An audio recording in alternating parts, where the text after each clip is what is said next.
Testing, testing. 1, 2, 3. Can everybody hear me?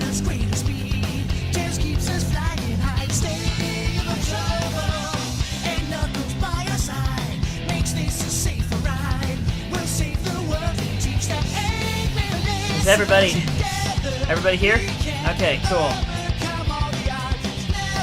Hey everyone, it is way too hot. I am your host and master of wordplay theater, Doje, me! Oh my goodness, it is way too hot. This fan is not nearly enough to keep me cool. We don't even have functioning AC. I gotta rely on a swamp cooler, and even then that's just making things more humid. Oh boy.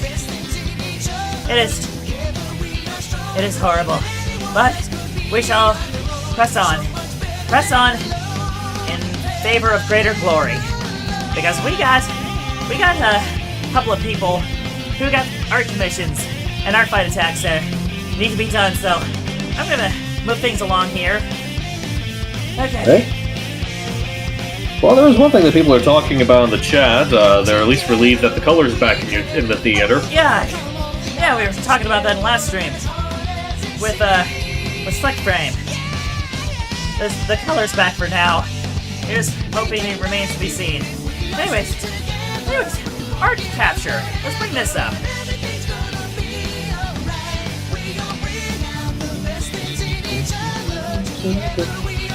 Okay, I'm gonna lower the volume on the track, because we don't need to have that blast at full volume now, do we?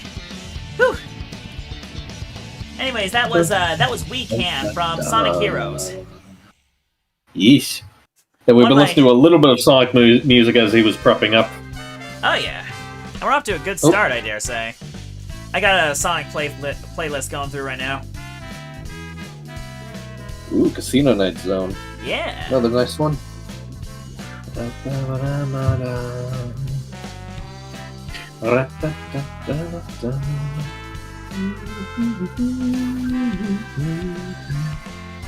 Oh, excuse me. Oh, excused. Wait, hold on.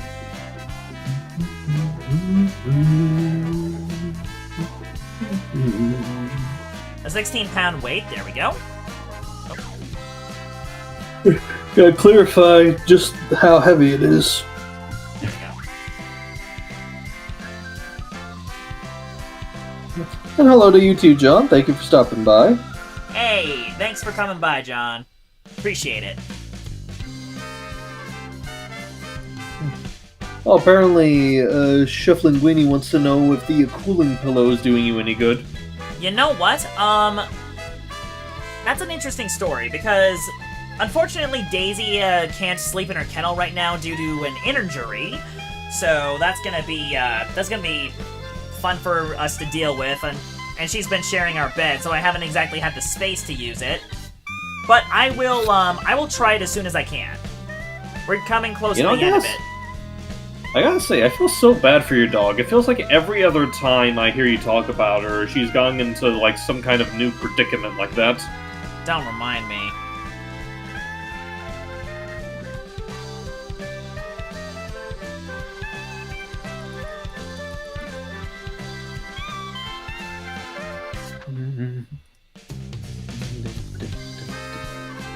Oh.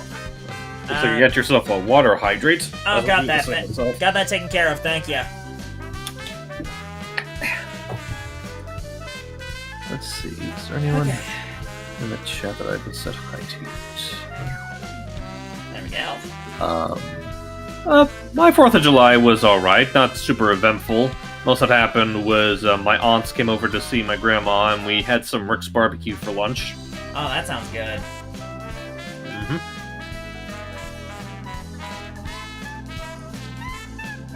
And then we can merge this together.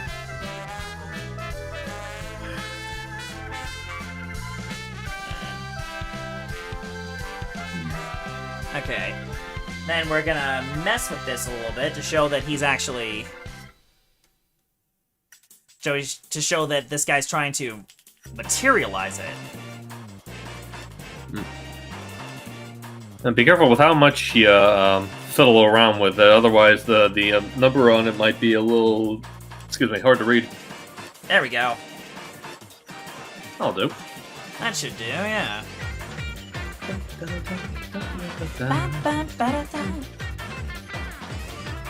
Man, I just love Sweet Mountain. I swear, this particular iteration of Sweet Mountain, there's a point in the song where it just reminds me of Spider-Man's theme from the Marvel vs. Capcom games. I know what you mean. There we go. Oh, wait! Oh my goodness, Gamer Anti-Delphi, you don't have to do that, but thank you so much! Aww. Oh my goodness, well, I better, me, like, I better get started on offering something exclusive for that. Oh yeah, trust me, like this guy's been commissioning me on the semi-regular for a while now. He is a good duck. Mm-hmm. Well, this is the part that I'm talking about that reminds me of the Spidey theme. Okay, now that this is all, now that that weight is somewhat rendered,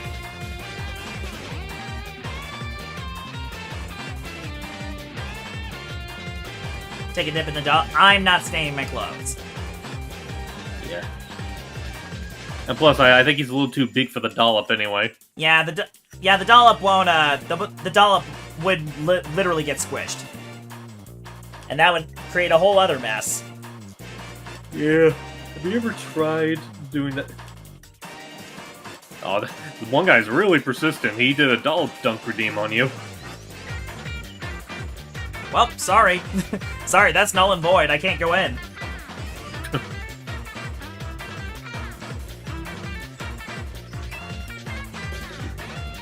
Oh, and I do appreciate that, Gamer Anti. Although, you know what? You know what? Let's... You know, just to make sure you didn't do it for nothing, I'm gonna do something interesting. Here, Dollop can rest on my head for a bit. Oh, there you go. That could be like a little ice pack. Yeah. Except he's lukewarm. Apparently, it doesn't hold cold temperatures very well.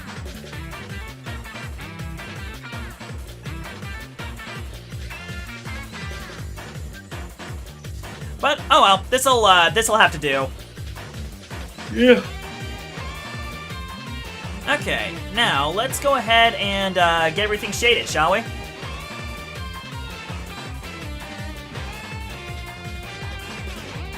Now, if I recall, John, if I recall correctly, we agreed on a cel-shaded drawing, right?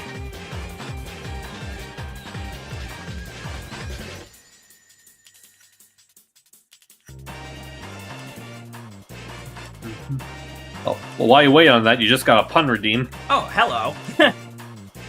Let's see. Unfortunately, the dollop has had enough of your trollop, chat.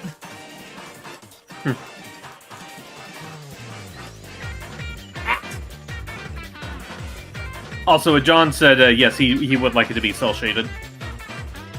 Okay. Okay. Gotta make sure we were on the same page here. Oh, wait. I forgot Kyler's, shoelaces. Whoops. We're just gonna take care of that with a little trick I know.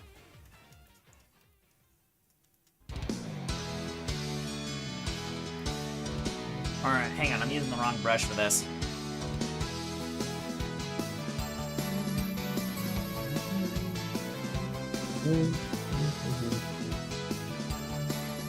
There we go. There you go. Now it's all laced up.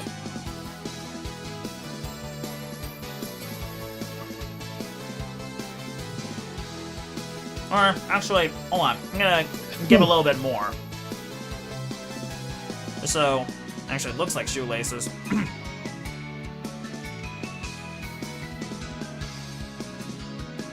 There we go.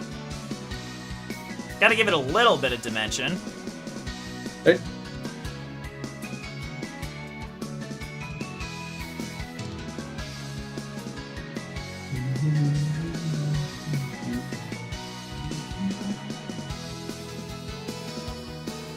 Honestly, this is what I tell everybody when they ask me how I get so good at drawing. I just tell them work smarter, not harder. Yeah.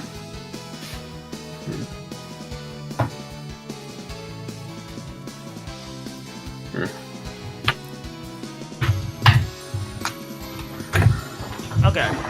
Now that's done. Back to work.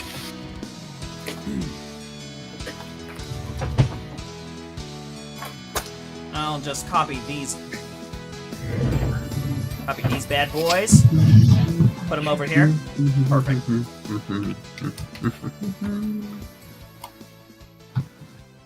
That's good. Oh, there it goes.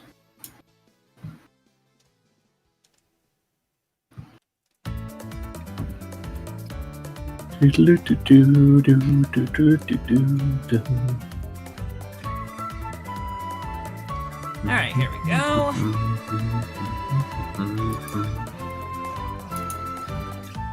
Let's see.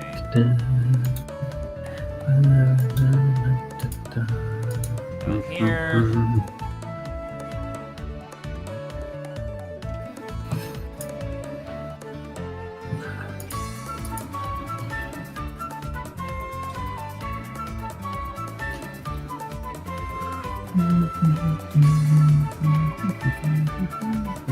Perfect. There we go.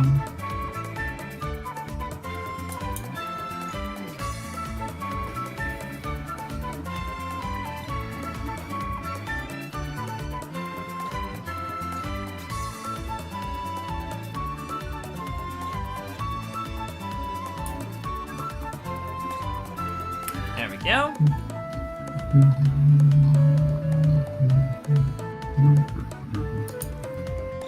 There, you see why I added that little line there? Uh-huh.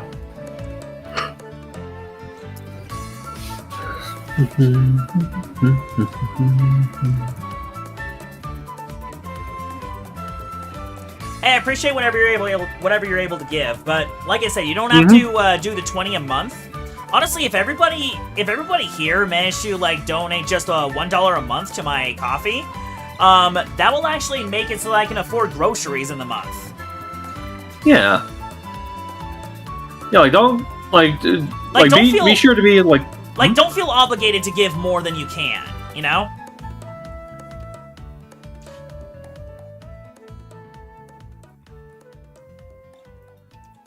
I just don't want to have to get a real full-time job is all. You know, if one can help it. If one can help it, because I don't want to have to work with AI. So. That being said, I'm not, like, just resting on my laurels here. I am starting a part-time job this week. We're gonna be, I'm gonna be, you know, lifting and loading donuts into a delivery car. Get it across the whole valley.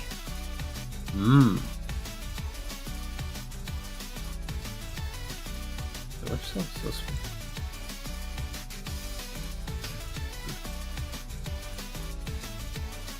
I'm trying to recognize which theme this one is. I'm guessing it's from Forces because it does sound like some of the tracks from Forces.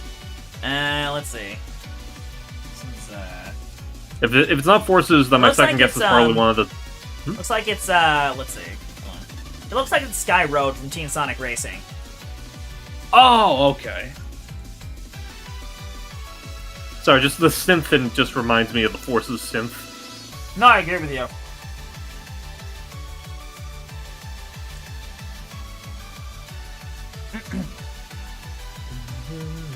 Now let me see.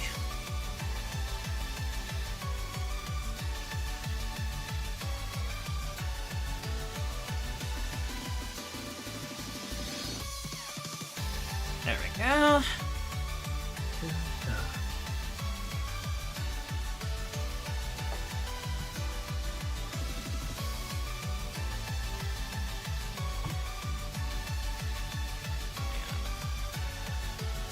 Put that over here.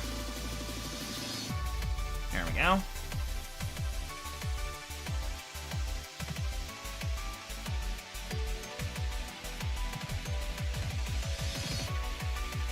Bring that here.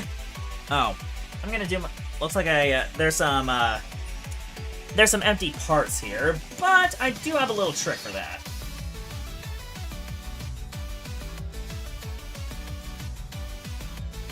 Perfect.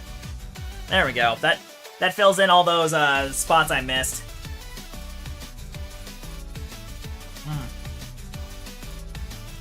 as for what's going on with Daisy, we figured out what happened with her.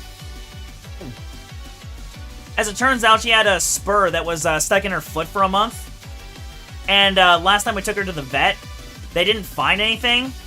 But this past week, we managed to actually get that thing out. It was stuck under some tissue, but we got it.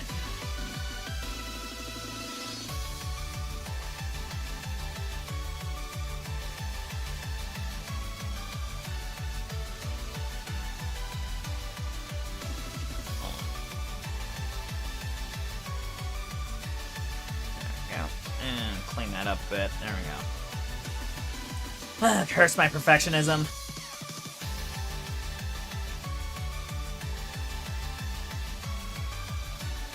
There we go.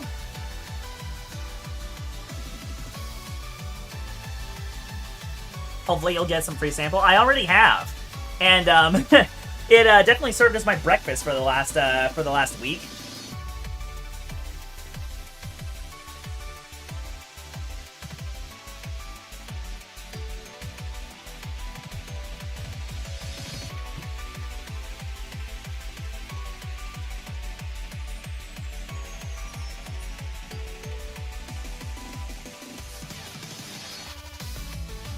Let's see. And we shade these areas. Perfect. Yeah, it's a local bakery, and they sell their donuts through gas stations all over the valley. Mm.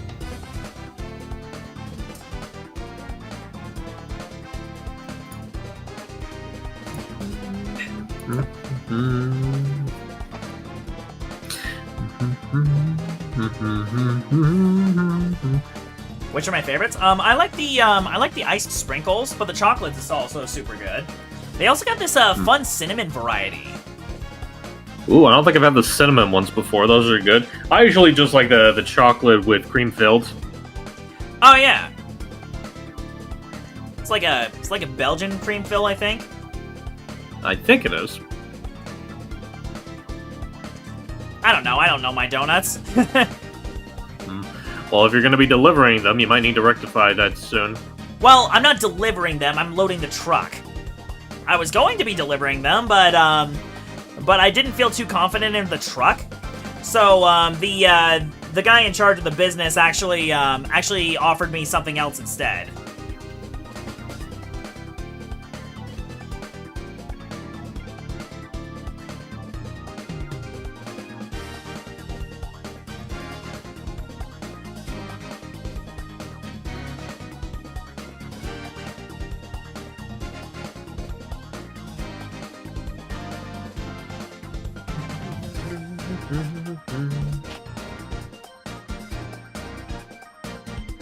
There we go. Oh, you got an interesting question here from Bono the Bunny Artist. Out of the old drawings you made in the past, which one is your favorite? You know, I'm actually really glad you asked me that. Because, this one drawing I made when I started out on Twitch is where I felt like... sorry, not Twitch, DeviantArt. I feel like that was the real turning point to where my art finally started to look good. And it's a momentum I tried to carry for a while. And it was actually for a Fire Emblem thing that I was doing. It was a Fire Emblem collaboration that was hosted by the Nintendo Girls Club on DeviantArt. Let me just copy this. Create new from clipboard. And there it is. Oh gosh, you can see my old username. But honestly, I'm still very, like, the anatomy is, like, great and all, but what I'm really proud of is the rendering on the cape and on the hair. That's where I feel like my art really started to take off. And this was from back in, when did I post this? This was back in 2017, almost a decade ago. My goodness, I'm old. This was 9 years ago. But yeah, I got the chance to draw Lucina, and I got the chance to show this club what I was made of. it's still got its minor imperfections here and there. Like, for example, if you take a closer look at the blade, you can tell I didn't quite know what I was doing with swords. This is before I had a symmetry ruler to help me out. But overall, still very proud of how it came out, to this day.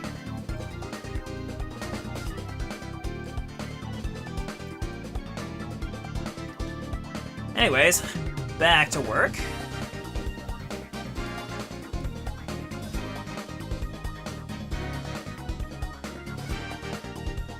There we go.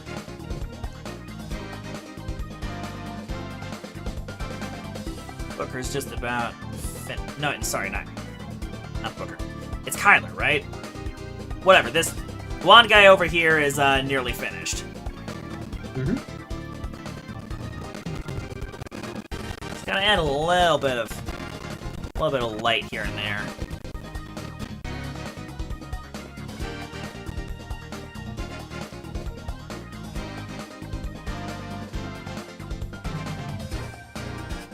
A little bit of streaks. Yeah, gotta go check on the dogs. Be right back. Alright, see you in a sec.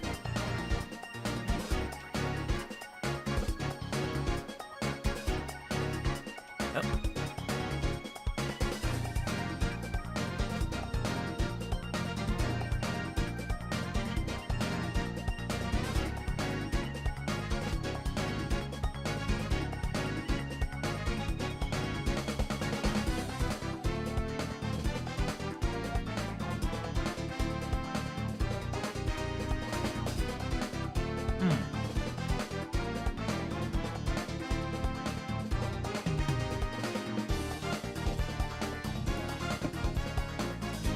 Did I get him back for taking the colors from the theater? He doesn't know this, but I may or may not have sewn the mouth shut on his, when I say the mouth, I mean the neck on his Rainbow Dash costume, so I don't think he'll be fitting into that too easily going forward.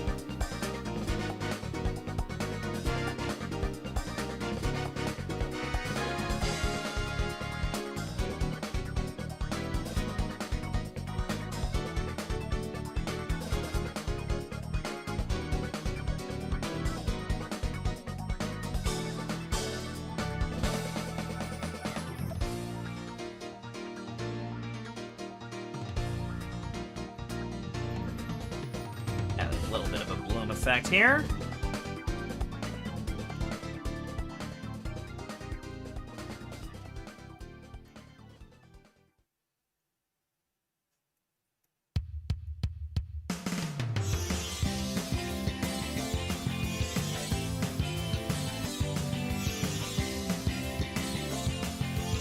There we go. Alright. Kyler's done here.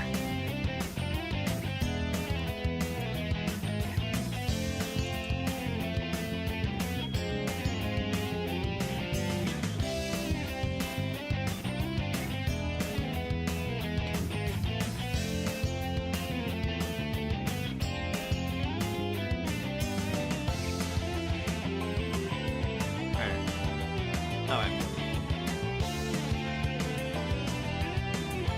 I'm using the wrong pen. There we go.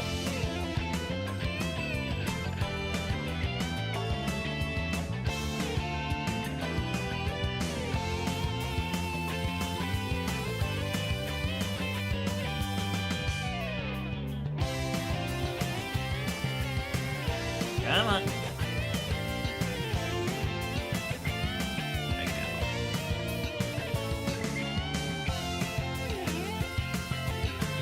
Luckily, this character would be way easier to shade.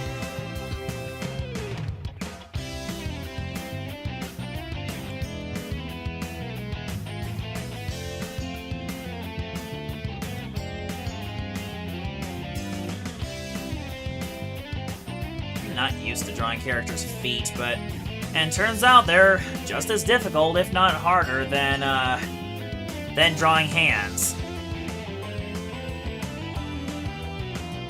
Go figure.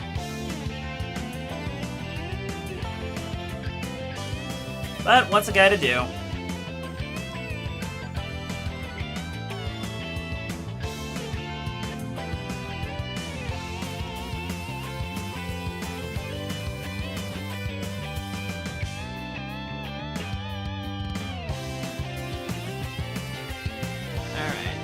along.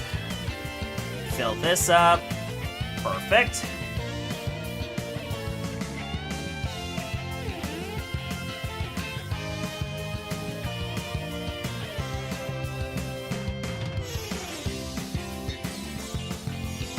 Dun, dun, dun, dun, dun.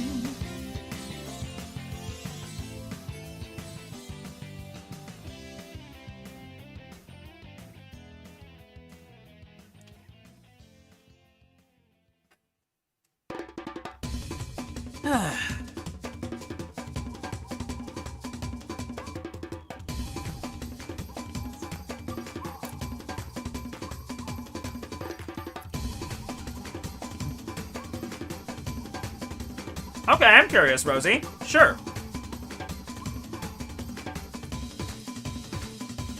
And sure, I'll move Steve closer, I suppose.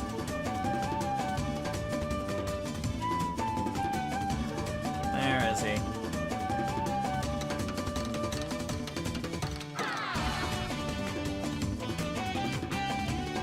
Ah, here we are.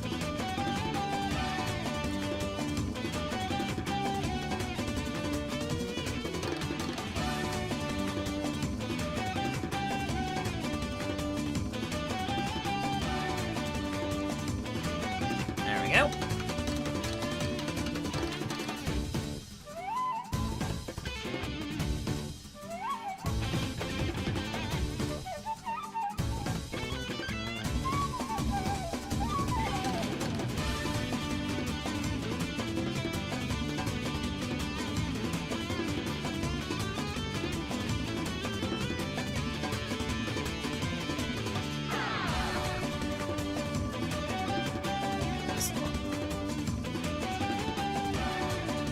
Oh, forgot the hair. Hang on.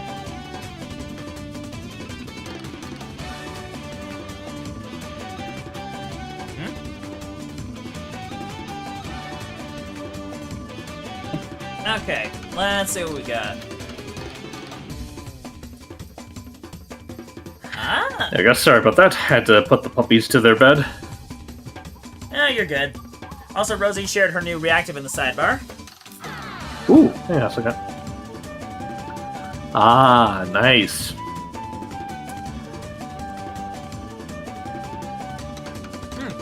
Let's see. Ah, thanks a lot. Welcome to the Wordplay Theater on the Twitch side of things. Mm-hmm.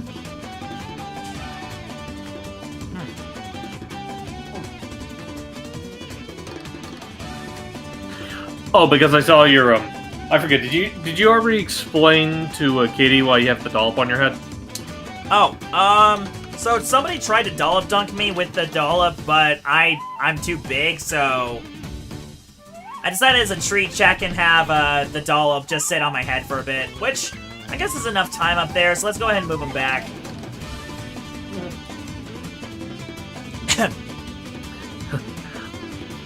Also, someone brought up a good point. Maybe you're so hot because you're wearing a jacket indoors. Listen, this is my special jacket.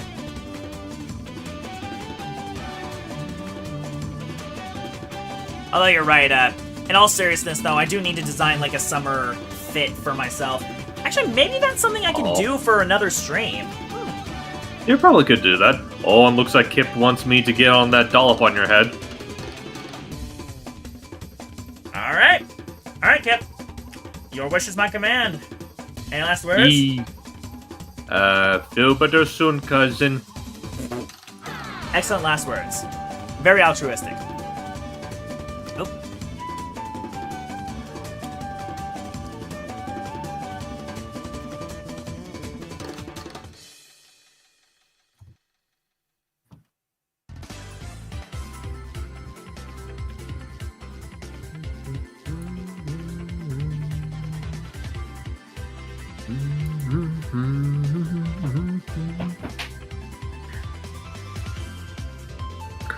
Well, listen, Kip, you just keep going at your own pace. We'll do our best to help you feel better.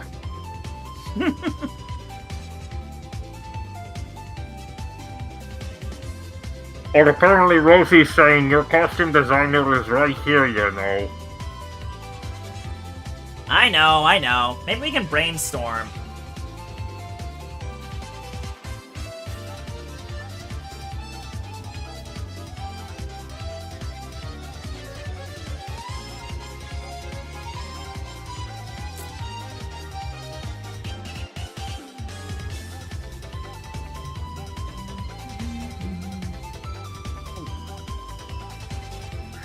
Oh, I'm just reading the chat cartoon.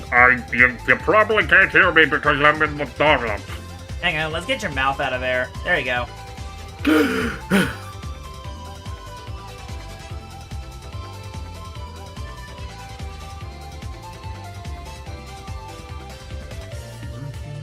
Alright. Now let's see.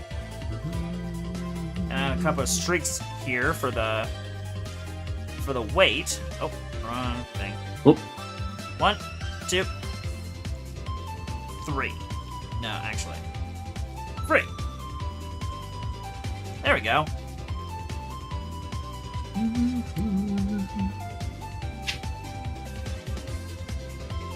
Oh. And I done goofed. Hold on. Oh, what happened? Forgot to shade an area I marked. Ah, okay.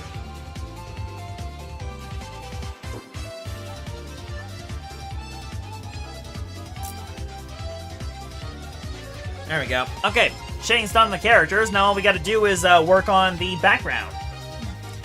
Which should be way easier. Luckily, these are Theoretically, it should be.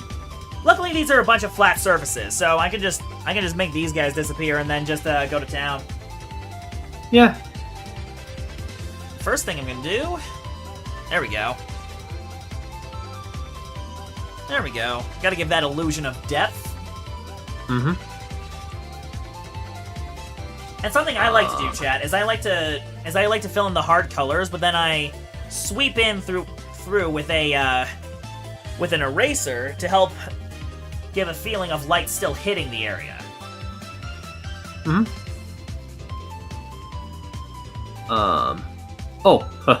A cartoon cat girl saying, "You should put Daisy in the dollop. You'd have a dollop of Daisy."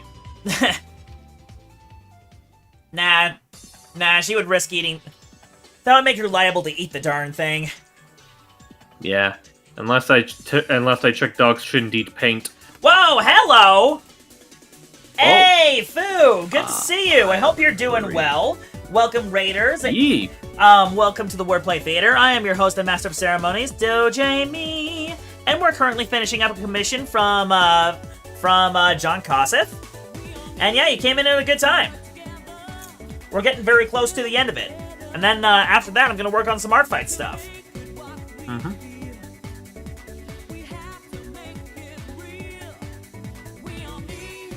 Actually, you know what? Let me shout out Foo. Hang on.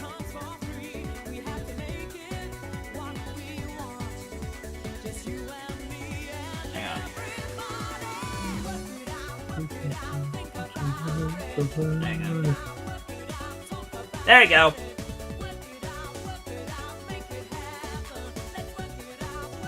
If you like Amazonian Oni chat, then Foo is definitely the one to go to. Also knows a lot about yokai. Oh, I did see one person ask in the chat if you had any thoughts on the Splatoon Raiders direct that happened a while ago. You know, I didn't even watch it. Yeah, I didn't either. Largely because I'm not particularly big on Splatoon in general. Like, It's I'm not happy that for I- my friends that are looking forward to it. Yeah, it's not that... Sorry, let me try that again. It's not that I dislike Splatoon, I just haven't gotten around to seeing it.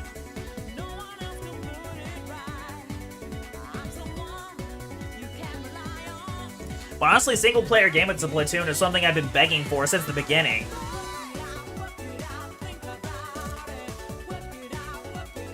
So who knows?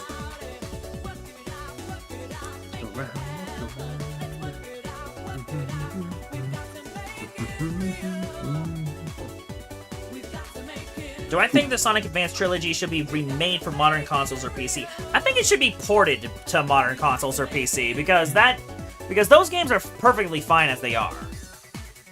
Well, I think in this case they are just essentially talking about what I'm trying to say. Like imagine I think they're imagine treating them releasing like a collection of sorts, you know?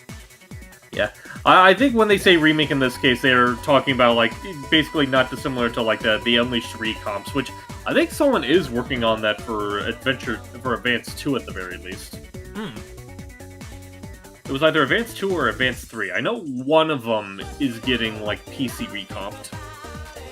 Well, regardless, you have your answer. I think they should be ported.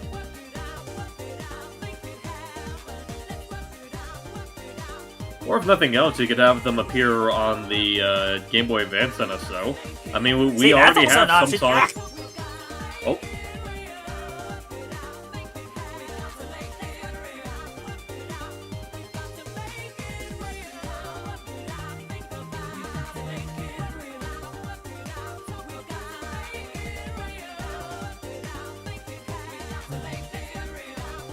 Now this is far from my best background, but at the very least it's something.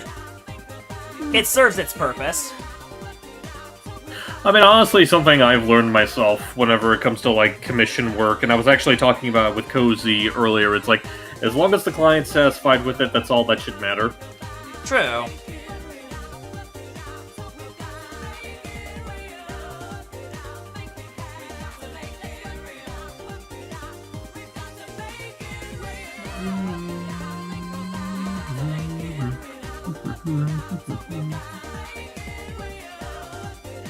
Let's see. What games would you like ported to the NSO that haven't been ported yet? Well, I'm with the masses that would like to see Diddy Kong Racing get ported there eventually. Yeah, Diddy Kong Racing, aside- Super Smash Bros. Melee. Let's see, Mario Kart Double... Is Mario Kart Double Dash on the... No, it isn't. Yeah, not yet anyway. I was about to say, you say Melee, but don't forget the original Smash Brothers. Like I think as far as, like, major first-party Nintendo properties, like, I think Smash 64 is the only one that hasn't been added to NSO yet. Mm-hmm.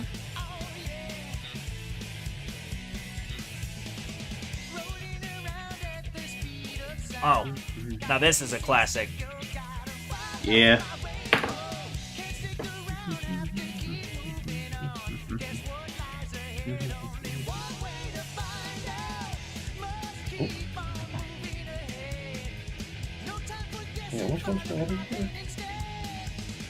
Trusting in what you can't see. Take my lead, I'll set you free. Follow me, set me free. Trust me and we will escape from the city. I'll make it through. Follow me. Set me free. Trust me and we will escape from the city. I'll make it through, prove it to you. Follow me. Oh yeah. Which was. Danger is looking around every turn. Trust your feelings, got to live and learn. I know with some luck that I'll make it through. Got no other options, only one thing to do. I don't care what lies ahead. No time for guessing, follow my plan instead. But stage no matter what that may be. Take my lead, I'll set you free. Follow me, set me free. Trust me and we will escape from the city. I'll make it through, prove it to you. Oh. Well, I think you got that a little too early. Yeah, I got that a little too early.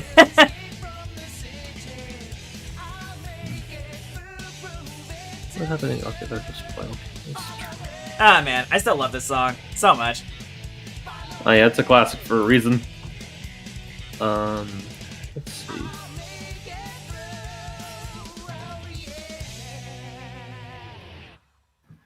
Okay, you got another water hydrate, and Oh, thank you.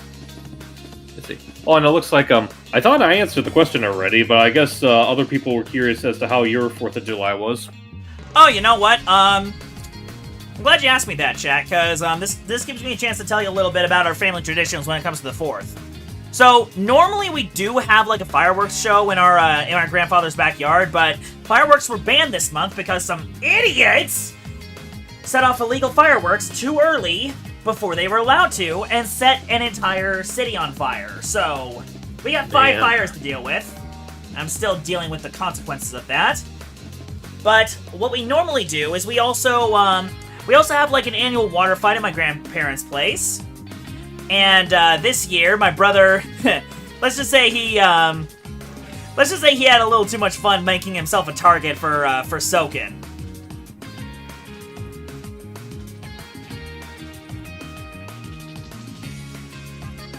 And let's see, what else? Oh yeah, we also make tie-dye shirts, and we also make snow cones.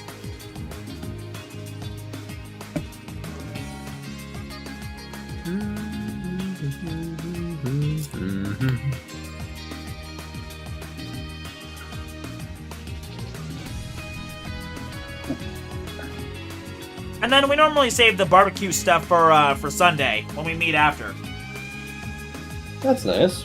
So that day we had sandwiches. Good old-fashioned rolls. Just the way I like them. Yeah, those sound good. Ugh, come on.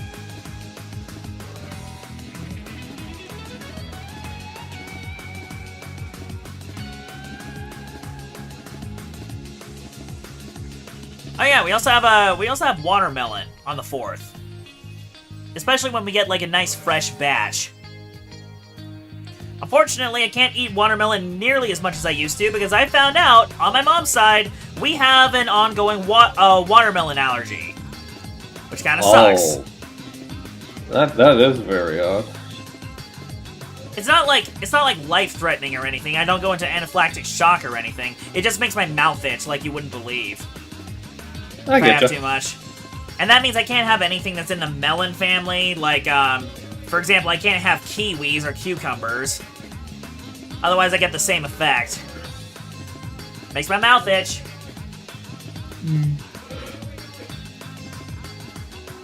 Never thought watermelon of all things would make someone's mouth itch. It's not just watermelon, it's cantaloupe, too.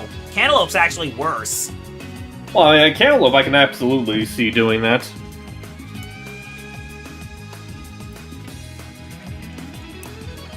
That does remind me, though, of just a very amusing thing that's happened during a recording session that I did for James Man's channel. During one of the Mario Party sessions we did, we had, if we were recording it, like, in the same room together, it might have ended up in a fist fight, but we had, like, an altercation based on, like, preferring cantaloupes over watermelon, and the ferocity that they had with their opinions still amuses me. That's crazy. Wish I could have been there, but I know James Man tends to be pretty closed off. Yeah. And believe me, I tried to get close, but, you know, there's a bit of a wall there.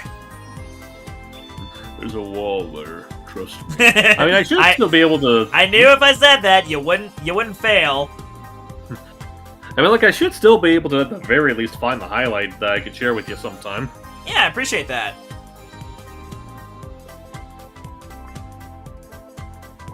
But yeah, I understand where he's coming from, though. We actually brought him on to be our DK artist for Ask Mario at first, but then he couldn't commit, so we ended up. I ended up recommending Lambio after the fact, since I knew he needed work, and he just happened to be somebody I knew. Yeah. All right, let's get you out of the doll up there. So yeah, I basically hit James with the I know a guy. Yeah. I mean, funny enough, James did the exact same thing, like, back when he was still working on Donkey Kong, he did the exact same thing for me for getting on board with Ask Mario. Like, he recommended me for, like, being the artist for Toad. That's right, he did. I remember that.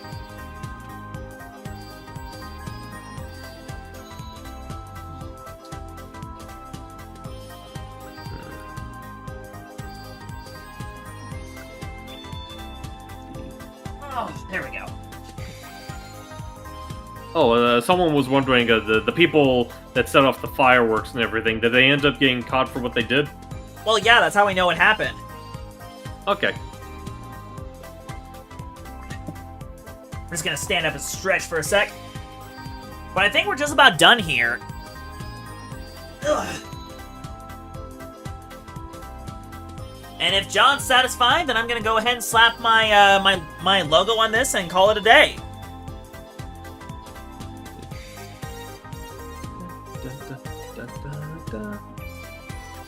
And where's my logo? Ah, here it is. Oh, this big. It's gonna be smaller. Here it goes. Actually, you know what? I may as well just fill out this whole space here.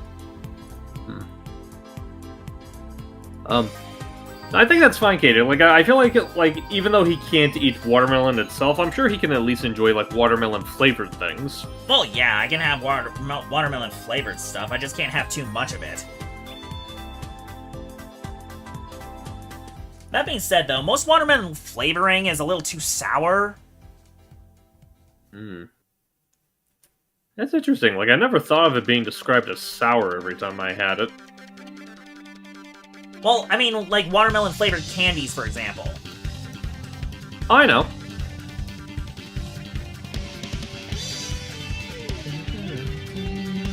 Okay. Actually, you know what? What if I did like a difference here?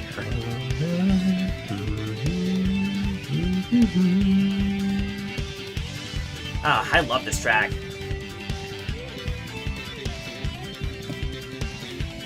Oh, see, that's another thing I can't stand. Rosie is right on the money. Too much grape flavor. Ugh, disgusting.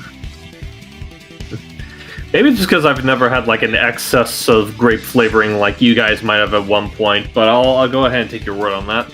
Yeah. Sour apple's not bad, though. Not too big on sour apple personally, but then again, I'm not big on like sour flavors in general. Totally understandable.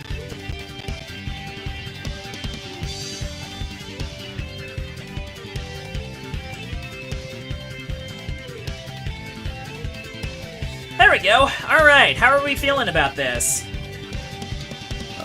I think it looks fine. It's just a matter of whether John pops up in the chat to give his approval.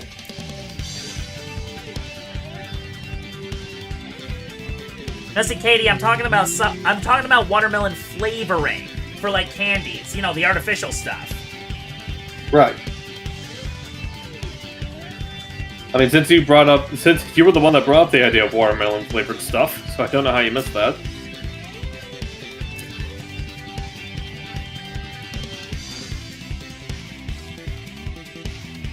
Okay.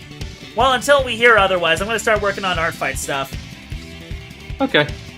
Let's see, I've got a couple of other attacks in work in progress, but this is actually something I did for my wife. Well, this is a less finished version, but this is something you'll get to see by itself. Very pleased with the energy that came out here. Probably not going to put as much effort into other attacks, though. Oh, yeah, it still looks really good. Anyways. I guess who's going to be the next person you're going to artistically assault? That is... okay, loving the alliteration there. Let's see. I think...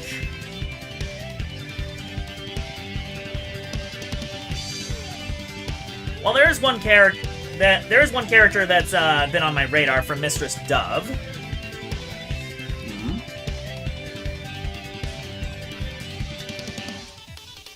Anyway, but yeah, let me go ahead and get this up and running.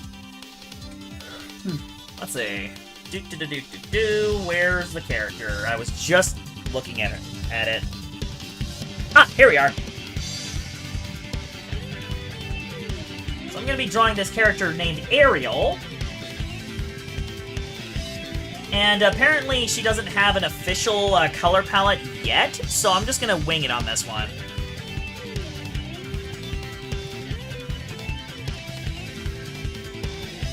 Let's see.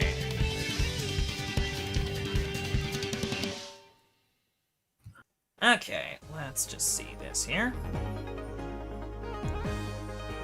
Actually, I'm going to increase the contrast on this so I can see it a little easier.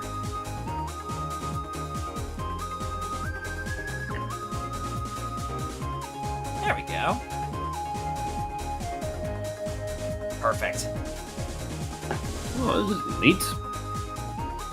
Oh, brother Rosie. Yeah, I know. I'm terrible at lying. Ha ha ha. Oh, wait, hang on. Oh, hang on. Looks like Slick just pinged me. Oh. I think it was for, like, something Ask Mario related, because I got a similar ping earlier. Oh. That's looking pretty good. You have to say, they're really doing Birdo justice. Dude, you can't say that! We gotta make sure... We gotta make sure Birdo looks Oh, now I said it. Crud. I mean, we already spoiled that Birdo's coming eventually in your Pokemon stream, so we might as well just run with it. Man. Well, I guess the cat's out of the bag, chat. Birdo's coming to Ask Mario. In fact, that's gonna be what the next Ask Mario fundraiser is about, is to help us get the money for Birdo. Yep.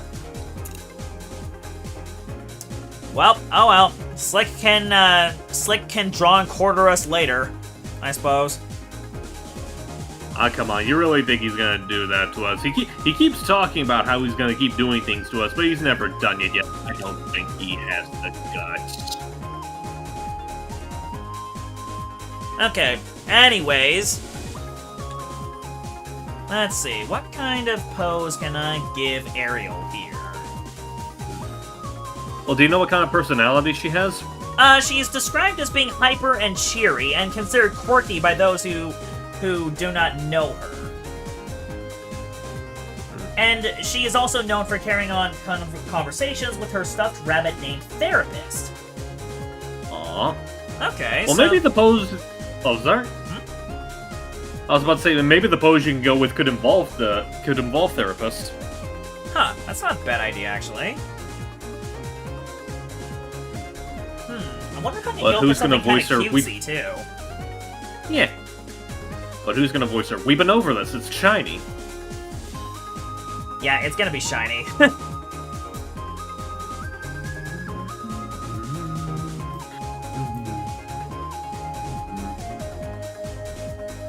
It's totally gonna be Shiny.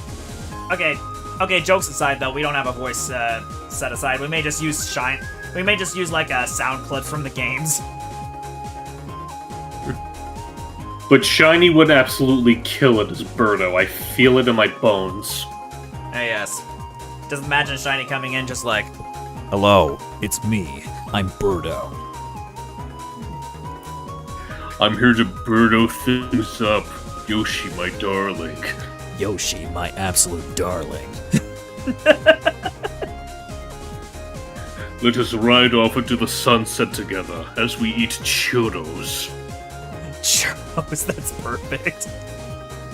Anyways, let's see. I can fit 17 of them in my giant egg spewer. Oh! Okay, I think chat's had enough.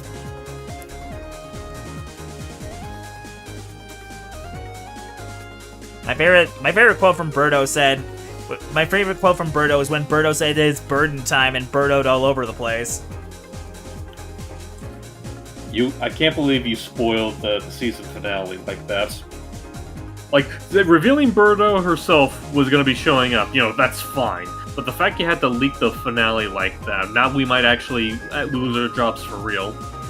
Dang. Well, it's been nice knowing you, chat.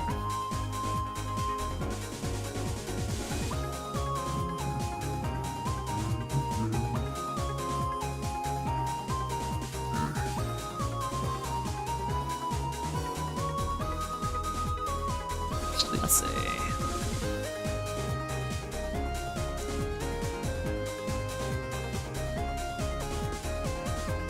Just be happy Slick isn't Freddy Krueger. He can't enter your dreams. Honestly, I feel like he probably wouldn't even know how to, even if he did possess the ability.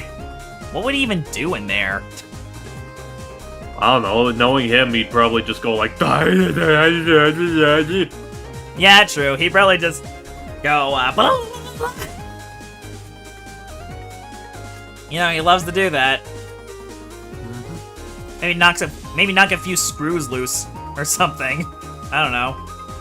Like maybe he'll suddenly make it so I can no longer taste the flavor of lime. I don't think Slick should really be messing with screws until he finds all of his.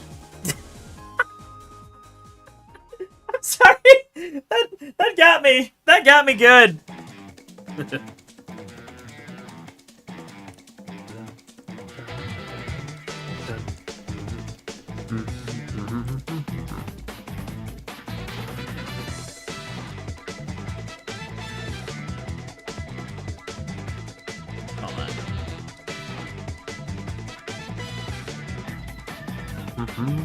Let's see, hold on. Okay, how am I gonna do this? Oh, hey, Maddie. Hey, Maddie! Oh, let's get you out of the doll up there. Yeah, the bullet. How did you get in there? There you are. Oh no. How you doing, Maddie? Anyway, how's your evening been? I'm pretty good. Yeah, just want to get started on coloring a little art fight picture. That's nice. I just do, but chill for a while. Jason's actually starting on some art fight stuff himself. Yeah, not the one I'm working on for you, but I'm gonna be starting on a fresh one. That'd be nice. Take your time when you work on mine, though. That's how I usually tell any kind of artists I come into or that let me know that they're doing the art there. I just tell them to take their time. Yeah. The wife. So I just saw on the screen share, you just got the Steam notification that just says, the wife. Oh, wait, she's probably using my my games library. Most likely. She saw that I got Mecha Chameleon, and she's actually interested in that game. That's nice. Speaking of which, just recently we were doing a, with the Schmuckheads, we were doing a recording session for a game that I just discovered that I wanted to show them. I had to have Logan record it for me though, because I tried to record it for myself and my laptop had a panic attack, so someone else had to do the recording for me. It's an interesting game. Like it started off as like a college project, I guess. Like I forget what the actual term is, but it was made for like a game development class. Okay. And the game itself, it's called Dragon Kisser. And Dragon you are Kisser? Yes, because the premise is you are a rooster bard, a bard that is a rooster, and you're playing a tune, and all of a sudden the village you're serenading is being invaded by a dragon. And the big catch is you got the awooga woogas for the dragon, and you have to pretty much seduce the dragon so it can stop destroying the village. I'm gonna start over. So, seduce the dragon, huh? Yes. Let's see. It's actually a really fun game. Like, if you guys ever want to try it out, it's free on Steam. I'll think about it. I mean, if it's free. Hold on.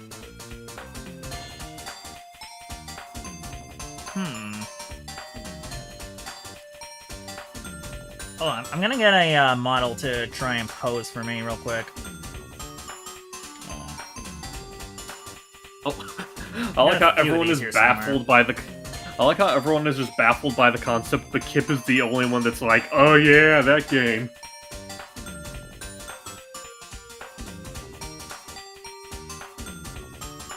All right. Let's just see if I can mess with this a little bit. Look, I'm not saying that to judge you, Kip. I just think it's funny.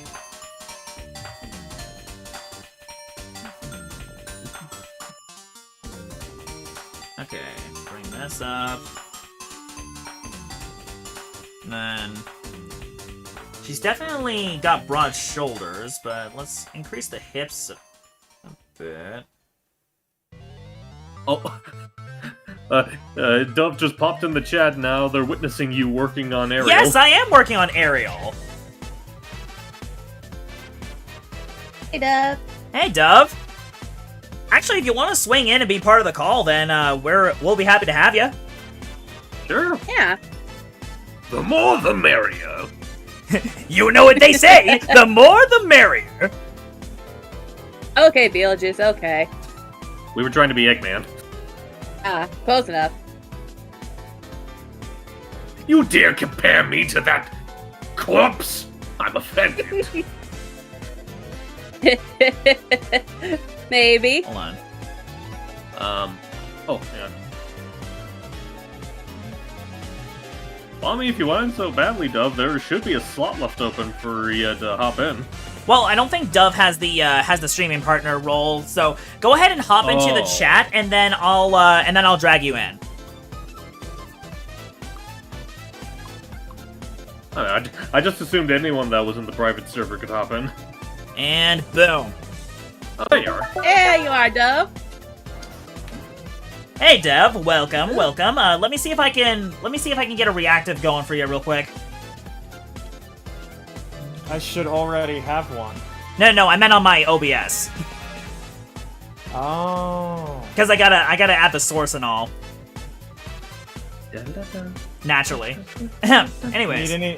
Need anything from me? Nope. I got the link right here. Okay. Alright, browser. Where are you? There you are. Stress dev. And then copy and paste. And then we make this. Let's see, 1080 by 1280. Boom. Alright. Here she is. Oh. Did not mean to squish you like that. There we go. Let's get you down right here with Maddie.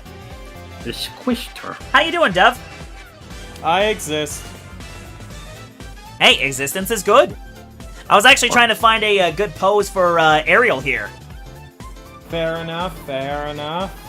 I was trying to do something a little bit cutesy, but you know what? The proportions weren't working right, so you know, gonna get a little bit of help. Fair enough. Okay, where's a good pose? Oh, you know what? This is good. Perfect. Okay, and then we'll just mess with this a little. Hold on. And then... Oh, what is that? What is that doing? Okay. Okay, that was a bit weird. Hang on. And let's see. Move this back a bit. Hang on. Oh, why is it going that way? There we go. Then we stick this neck forward a bit. Perfect. Okay. Important thing is that this isn't the end all be all. It's just the reference. Oh yeah. That's how that works. Okay.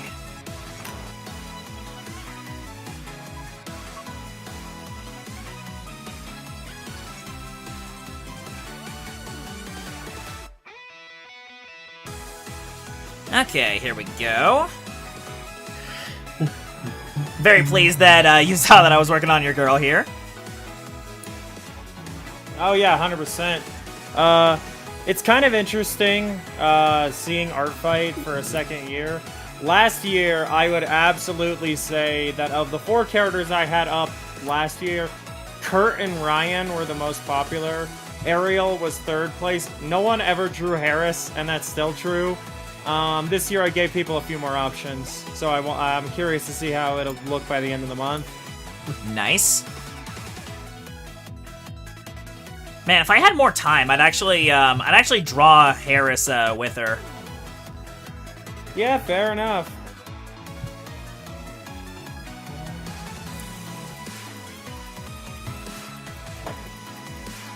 Actually, do you know what kind of shoes she wears? Or am I good One to just sec. come up with whatever? I do have an idea of what shoes she wears. Give me a sec. Okay. Gotta make sure we got some weight in the legs, too. You can't just forget about them all.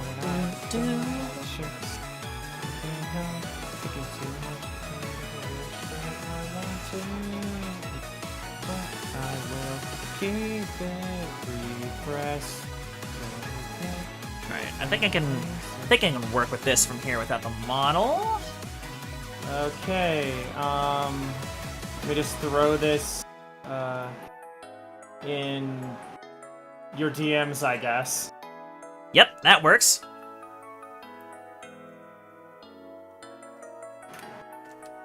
There we go. Appreciate that. No problem. Okay, that's exactly what I was thinking, actually. Just Yeah, kind they're of the shoes I actually own. Anyway. nice, nice.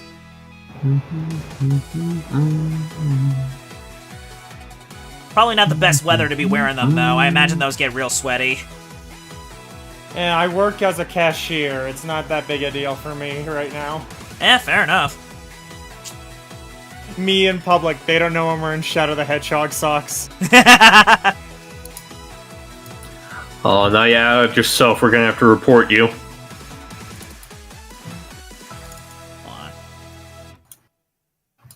We'll be together, always and forever.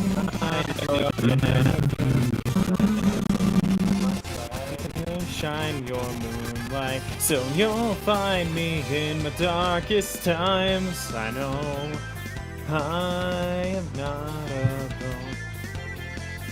alone. Oh, Rosie's saying hi to you, Dove. Oh, hello, how do we do? Oh. Hey, Dom. Oh, hey. Hey, Oh, hello. Hey, it's Dom. What up, bro? Doing alright, just had my dinner. That's nice. What'd you have? Chicken and dumplings. Oh, hey, Nice. I actually had a rotisserie chicken. What a funny coincidence. I hear Emerald Coast. Yep. We got Yeah. the Certified Hood Classics playing right now. Just say right now, Sonic Adventure is my favorite soundtrack of the franchise. Oh, yeah.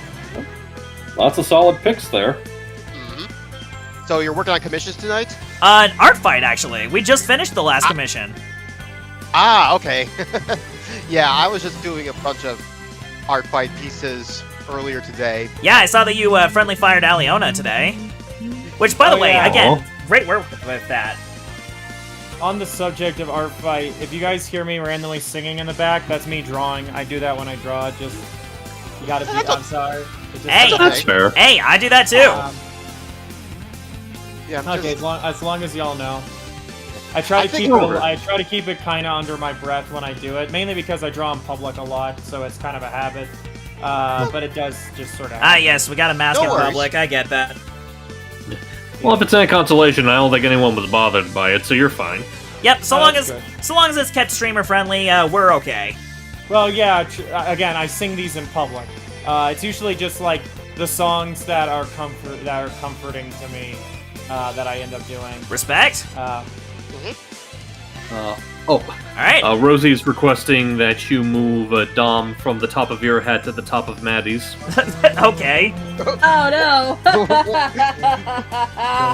Alright, you know what? Sure. Just that me. I guess what, I guess Dom's gonna be there now. what am I, gonna be the mouse to the March Hare? Possibly. You're traveling by hat now. Oh wait, there was a Dom in my hat. But yeah, I think I'm done with art fight sketches today, because I already got 3 done today, so I'm pretty good. I hear you. Yeah, because I wanted to do 5, because I was pooped earlier in the afternoon, and I took a mid-afternoon nap, and I was just like, ugh, I don't think I could have much more energy to do more than what I already had planned. Honestly, valid. Yeah. Like, I don't know what, I was just like struggling to stay awake at around 4, and took a nap, and I was like out for an hour and a half.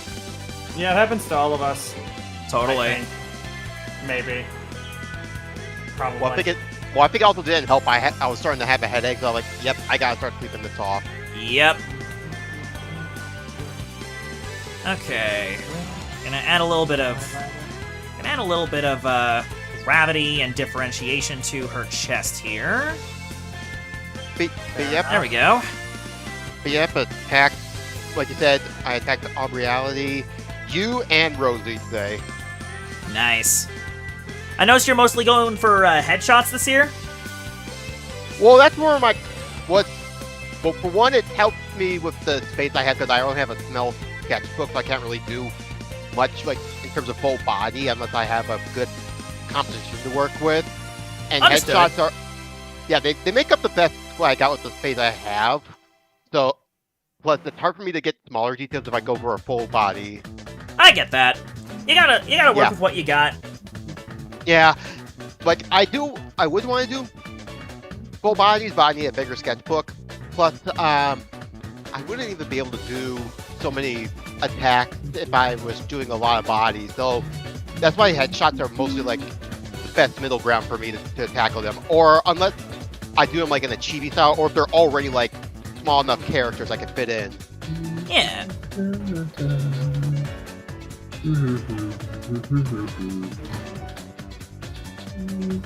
Now, whose character is this? This would be Dove's. There you go. I was gonna say because it does look like Dove's style. Yep. Yep. Yes, sir, Babaroonie. Let's get here. Keep our head into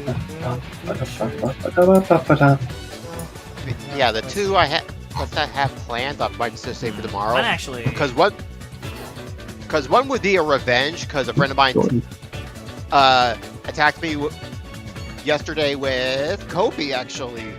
Oh, Let me nice. see if I can- My favorite let of me see your if I can girls. find Oh, I just saw in the chat right now. Hi, Jordan. Oh, Jordy! Hey, good to see you. I hope you're doing good, buddy. Sorry, I got so lost in the sauce here. I didn't even notice you come in. Welcome. Yeah, same. Tell me when we wake tomorrow with me. Are you? What might Actually, feel hold on. lonely. I'm gonna actually widen her stance a little bit, but I think I might be onto something. Ah, here we are.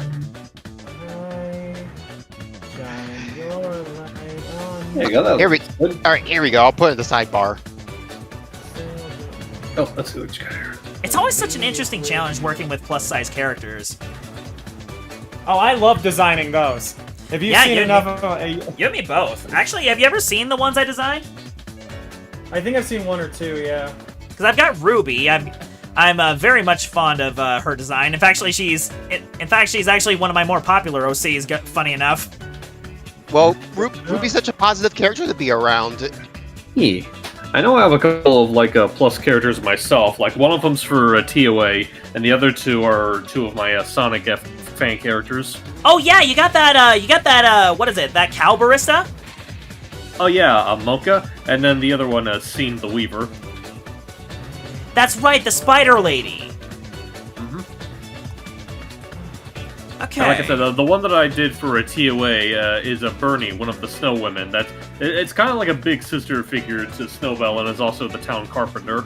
I Oh, really need to draw her more often. yeah. Any chance you can show her to me sometime? Actually, I can right now. Just give me a second. There we go. Yep, Jay, I did post in the sidebar of the pic I got from Kobe, and actually in her casual outfit this time, not instead of her uniform, Ooh. which I don't get much artwork of her in her casual attire. Actually, let me take a look at that real quick. Oh my goodness, she's precious. I love the angle here. Is it okay if I show Yeah. chat? Go ahead. Do you know which artist made this?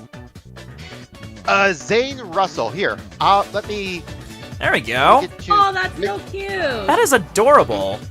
Oh, Yeah, let me get his art channel.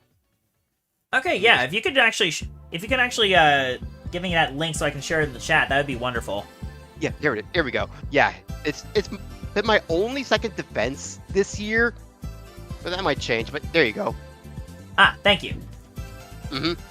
And copy that link, and then we're just gonna share that here. Chat, if you want to give him a follow on Artfight, if you're, if you're gonna be participating this year. Yeah, and give him a follow on socials because he makes really good artwork. He's a really nice guy. Ah, nice. Okay, now what was I doing again? Oh yeah. Oh yeah, I was gonna work on the fun part, the skirt. So my cowardly past, I can't help that. I am still always act afraid. Actually, you know what? Oblivious, and now it's back to haunt. Dove, the more I You're look at funky. this, Dove, the more I look at this pose, the more I think, did I just lift this from what, Roddy Tops or something? Like you see it now, right? Yeah. I mean, Roddy Tops, she is known for her hip sways. Yeah. This is true. And also, she's a zombie, so, like, based. I fly, no matter what the cost. Today I'll find I a know. way to shake off all the pain, living my dreams. Yeah. The But fun fact, out of all the Shantae characters, Dan's, I think Raitops is Dan's second favorite character for Shantae. Oh, are you talking about? You said Dan's favorite character? Second favorite. Ah, gotcha. Because I mean, of course, honestly, Roddy is a pretty strong candidate. he and I both share our favorite being Shantae herself. Ah, there it is. Honestly, if I were to pick a character that would be my favorite outside of Shantae, I want to say Sky. Portal Master, what is art fight? It's basically just a large art trade event, in a sense. Yeah. Where you can attack other artists. Well, not technically like attack, but like draw another artist's OCs, like as a way to not only show off your artwork, but to like as a way to show the community like getting together and just doing what they loved, whether as a hobby or as their profession. Mm-hmm. I've been doing it for 4 years, even as as a self-proclaimed amateur. It's just been really fun just getting to see everyone's different styles coming together. Yeah. It's a lot of fun seeing happening. I would partake in an art fight myself. The problem is that my art drive is very inconsistent, so I don't know if I could be able to like weather an entire art fight session. Yeah, and it goes through the entirety of the month of July. Yeah. I'm seeing in the sidebar now. Hyper, is this Nobel's family or other parts of her? Okay, so yeah, I was about to say. So what you're seeing there is that these are the other snow people that live in Evergreen Town, which is the village that Snowbell lives in. None of the people in that are like direct relatives of Snowbell. They're just like other people that she befriends and whatnot. Bernie there, she's kind of like the closest thing to like a positive sister figure that she has, considering Snowbell's actual sister is not that nice of a person. Yeah, I get that. Also, Bernie is an absolute doll, and I would love to hug her. She's up for it. There is one other picture of her that I really love that I would have shared. Problem is, it has a couple of squares in it, and I know you don't like those being shared in your server. So Yeah, I prefer you don't, but you can always share those in like DMs or something. The more I see of I can your probably snow do that real people, quick. the more I see of your snow people hyper, to make me think more of like the Rack and Bass snowmen, like they do for their animated ones, not the stop motion, but their animated projects they did in the past. Let's see. Yeah, I've heard a couple of people compare the two of them like that. It's just what it reminds me, not like an exact one-to-one, but it just gives off that feeling to me. That's fine, I get you. Yeah, I kind of felt that vibe too, especially when I saw one of the videos of her and her red sibling. What? Whoa. Kip, thank you very much That's for the a bits. Hey. Oh, hey, Kip. Oh, Kip says time to eat your cereal. Bruh. But I know in general I really do need to do more with the snow people, because like I know as far as like writing goes, I have like a couple of stories involving them that I'm still working on, but in terms of art, yeah, I need to. That's the problem when you have like so many characters for a story. It's like you end up losing track of some of them. Yeah, tell me about it. Yep. Okay, I think that's good for a rough sketch. Now to refine her a bit.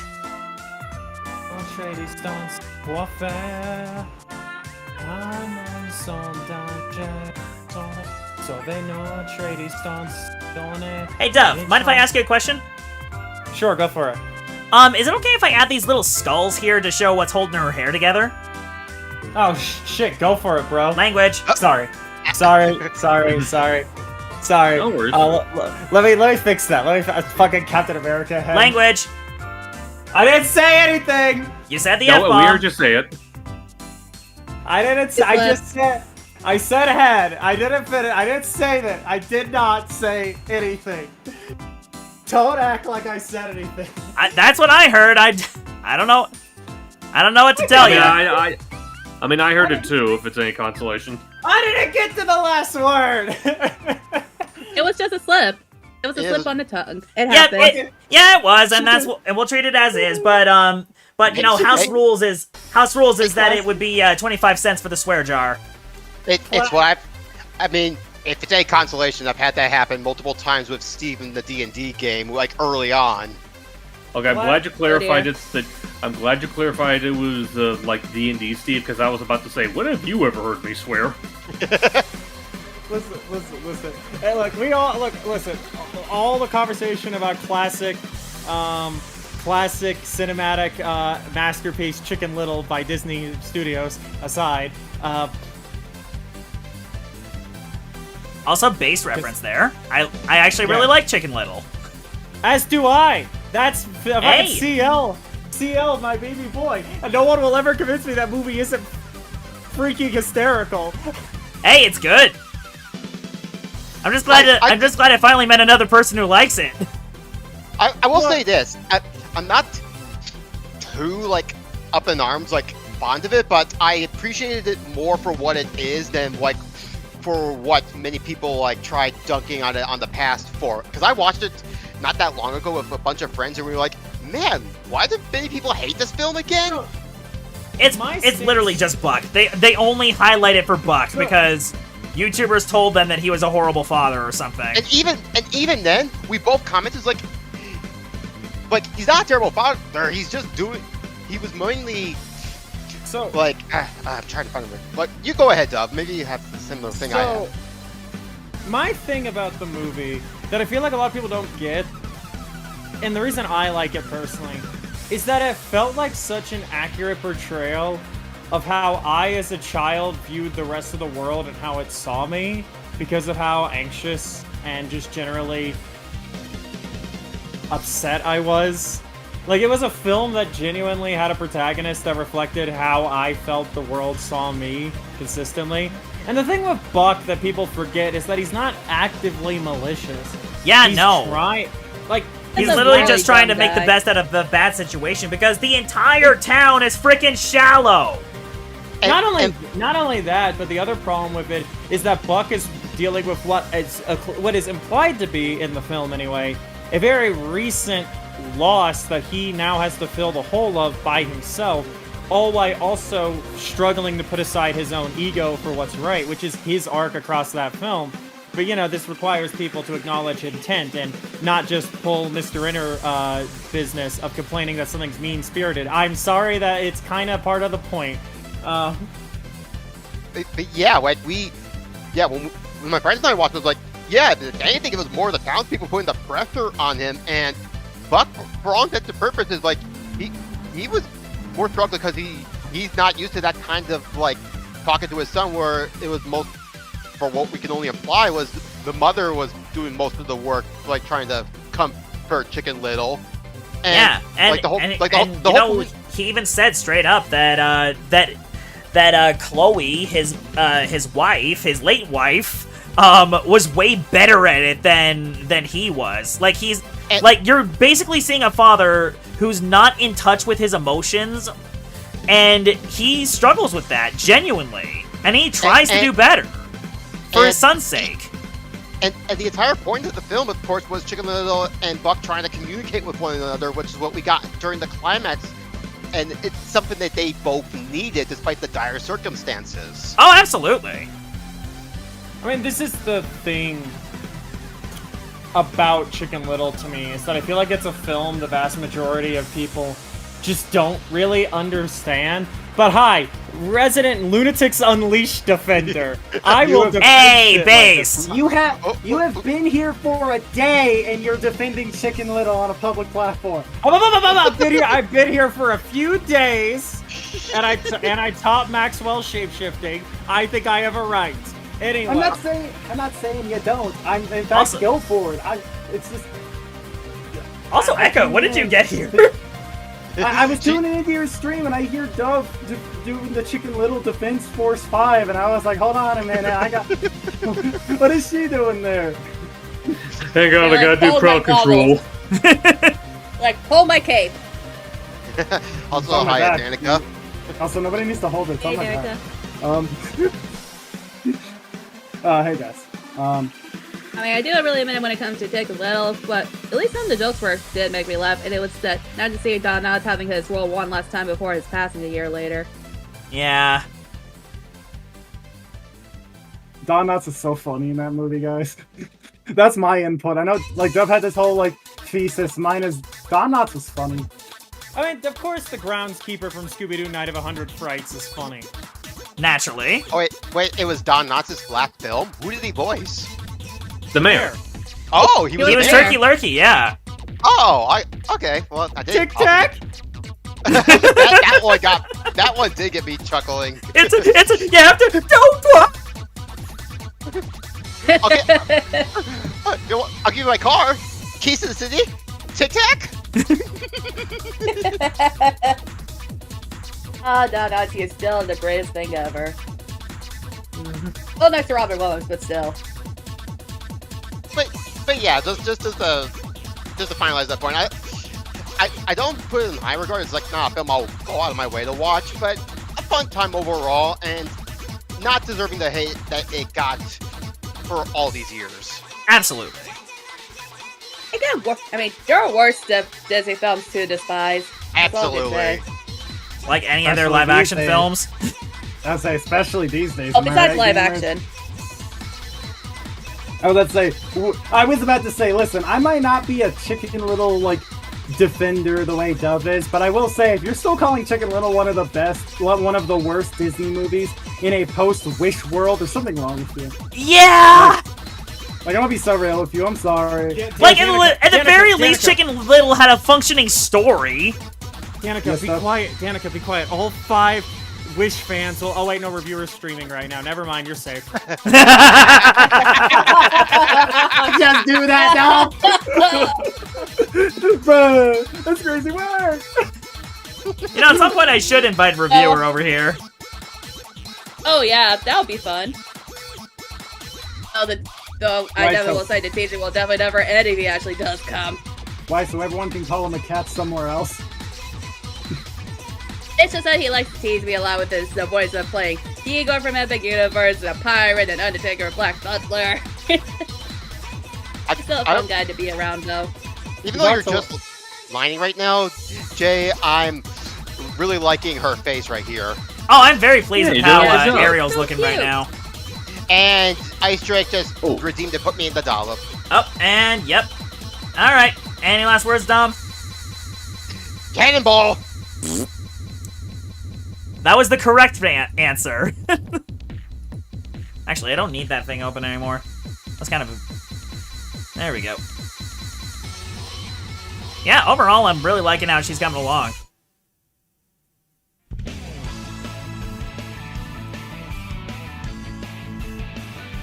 Also, can we agree that One Little Slip by the Bare Naked Ladies band was a bop? Yes. Oh yeah.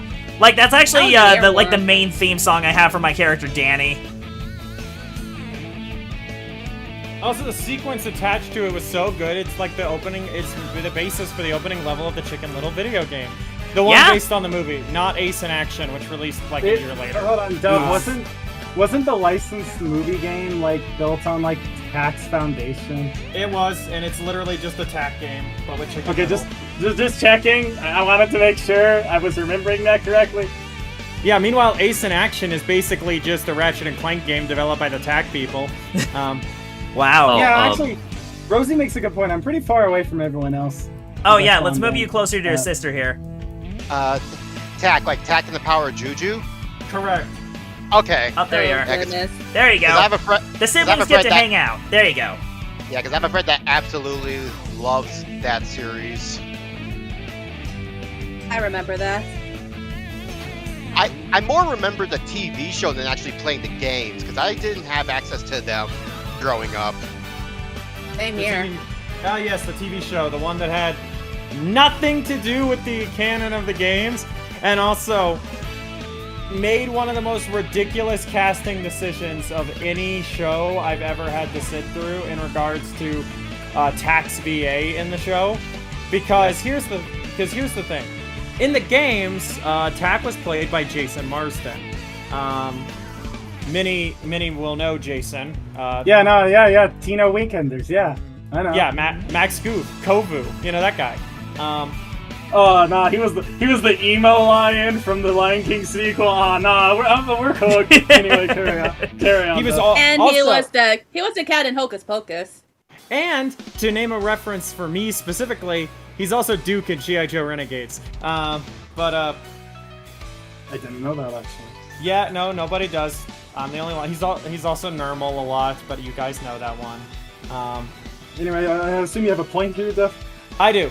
But in the show, he's instead played by an actor named Hal Sparks. The reason why this happened was because basically, Nickelodeon told Jason, you have to audition for Tak in the show again. And Jason's like, the character I've been playing for 3 games in a row now? Like, no, Dude, funny thing, he was still voicing him in the games when that was happening behind the scenes. That's the funny part, Duff. Yeah, but then he stopped voicing him in the games after the show actually came out because Attack of the Toy Bots, Guardians of Gross, and Globs of Doom, they're all Hal Sparks. And you know, obviously no ill will from anyone in the room towards Hal Sparks, but like... Not at all, but also Hal Sparks' last VA role was in 2008 in Dead Space Downfall. Meanwhile, fucking Jason... Language! Sorry. Man, we got a lot of F-bombs today. Sorry. Meanwhile, my last known role Jason Marsden has is in Batman Cape Crusader in 2024. So one of them actually still has a career. So you know what? Yeah. You know, great segue, Duff. Yeah, I'm good at that. You know what's crazy? Speaking of like DC animated roles. What's that? So you know Superman the animated series, right? I'm quite familiar. Bruce Timms? Yeah, no. Yeah, no, yeah. Do you ever process that David Kaufman was Jimmy Olsen on that show? Does that ever like stick out to you? Because it sticks out to me. Yes, I processed that Danny Phantom was in Batman animated series. Yes, Jimmy Olsen. That's him as Jimmy Olsen. I didn't know that. I didn't put it together. Yeah, in the original Bruce Timm animated series. Huh. Like, it's actually fascinating. Like, I've talked to Dove about this a few times, and I think it's fascinating that there are multiple instances where actors who voice Superman end up voicing Sephiroth. Oh yeah, it really is fascinating, isn't it? It's happening again. It's happening again because due to the remake actor not being able to come back for the 3rd remake game, his sound alike is Travis Willingham. Oh my goodness! Of course. Who's not only voiced Clark in multiple projects, but has also voiced a Superman stand-in in Dispatch with Phenomenon. And also voiced Knuckles. I get to play the audio. And also voiced Knuckles the Echidna at one point, right? I get to play the sound bit. Yeah. Danica, I get to you mentioned Phenomenon. I get to play the soundboard now. Okay. I only came in as I thought we were playing Magic the Gathering tonight. No, that's Fridays. Player. It's such an amazing coincidence how Sephiroth, aside from Lance Bass, has both played Sephiroth and Superman. Well, yeah, because George Newbern, the voice from the Bruce Timm verse, was also the OG Sephiroth actor from Advent Children and Kingdom Hearts 2 onwards, until the remake recast everyone. And then the VA who plays him in remake, originally in the first 2 remake games, was Clark in one of those CW shows. Man. Yep, it was this. Again, it just seems like some kind of bizarre coincidence that they keep getting Sephiroth, or Sephiroth. Yes, Sephiroth. Super Roth. So if I may add to this, I think part of it comes down to the fact that Sephiroth and Superman in terms of vocal identity, are very similar on opposite ends of moral spectrums. Both are powerful. Both are, strong-willed, stand firm, and, they carry a room whenever they're in one. It's just one of them does it with hope and admiration, and the other does it with fear and hunger. They are pretty much polar opposites. Which is why I want to see them fight. I know Superman would sleep, but it would still look interesting. So as Danica knows what I'm about to say, probably. Yeah, As- probably. I have a good feeling. As the death battle expert, PhD, thank you. My most viewed video on my channel is about the show. Thank you. Anyway, if they ever do Superman versus Sephiroth, they gotta get a guy they gotta get one VA to play both of them. They just gotta follow. Yeah. They gotta follow the rule. They gotta follow the meme. I've actually, you know what? Yeah, Granted, sorry. if they keep the VA from the third Goku versus Superman, that would be Xander Mobus. Yeah, Xander's got a wide range. Oh, Xander has incredible range. Yeah. I will. I'm pretty certain that he was also the Freddy puppet in the Fight the Phrase musical by Random Encounters. I often sort of with Goku vs Superman 3, I kind of focus a lot on Michael Kovac as Goku because I think he's a really good Goku. But I think Xander Mobus is honestly a slept-on actor for Superman, and I'd like to see him play him again in an official context. Xander Mobus is really good at the voice, and I feel like, personally, I'd love to get to hear him play not just Superman again, but also hear what his inflection would be like while he's, being Clark. That would be Like, that's fun, a curiosity. yeah. That's a curiosity of mine, because Xander Mobus already knows how to play a guy who has, varying different, presentations depending on his secret identity. This is in reference to Persona 5. Now, here's something funny on this subject. Despite them having Xander Mobus in an episode of Death Battle, or at least a handful of them, he didn't play Joker in Joker vs. Giorno, because instead that was Kevin Rivera, who also, across the show, has played other characters. Mainly, beforehand, he played Dimitri Alexandria Belade from Fire Emblem Three Houses, and Alex Mercer in that episode, and specifically Dimitri versus Guts and Alex versus Cole, respectively. So that's interesting. Yeah, they get a lot of returning voice actors that used to. It's probably voice on the show it's for probably a the- contract thing that they didn't have. Oh no, it's absolutely a contract thing, because the times they have gotten the official VAs to play their characters, like with Bryce Papenbrook as Silver, or Ichigo being played by Johnny Young Boss, they usually go under a pseudonym for this exact reason. I would like to point out, Bryce Papenbrook's fake name for Silver versus Trunks was It's No Use backwards and spelled like two names. Wow. Yeah, because I think. Well, now I gotta look at that again. I think it's a hidden ruling. If you're with a union, you can voice other projects. You just gotta go under a pseudonym. Yeah. What makes this funnier is, how I mentioned Rivera playing Dimitri in Guts versus Dimitri? Well, in that same episode, Xander Mobus was Guts. So, at this point, we've had both of these guys play Joker. And that's funny. But, Xander... Real quick. Yeah, go for it. Real quick.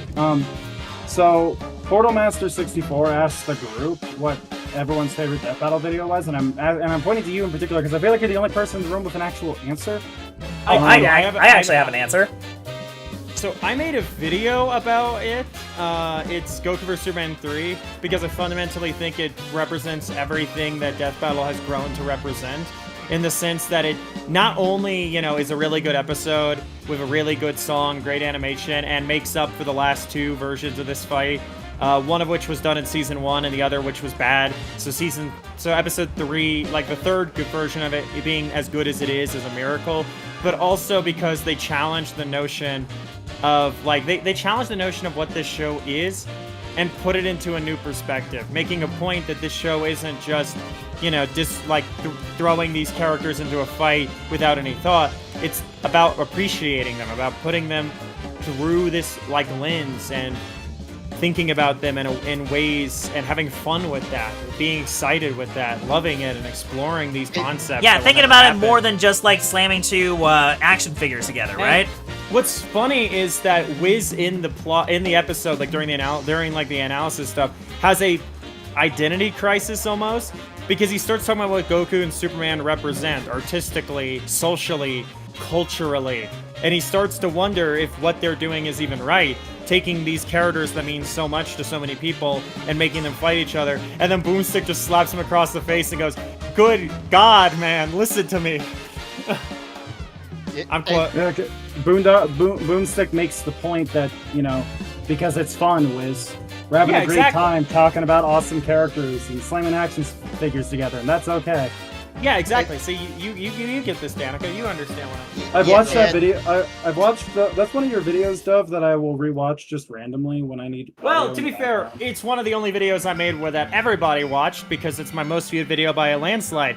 It probably helps I released it the same day Omni-Man vs. Bardock came out, so it was on the recommended sidebar of that episode when it dropped. Yeah, I like the algorithm when it works in your favor. Gotta love Hyper that. had to leave. Steve, by the way, Steve had to leave because he was starting to get tired, but didn't want to interrupt the conversation, so he just left it in the side chat. Oh, did he? Oh, thank you for telling me. No problem.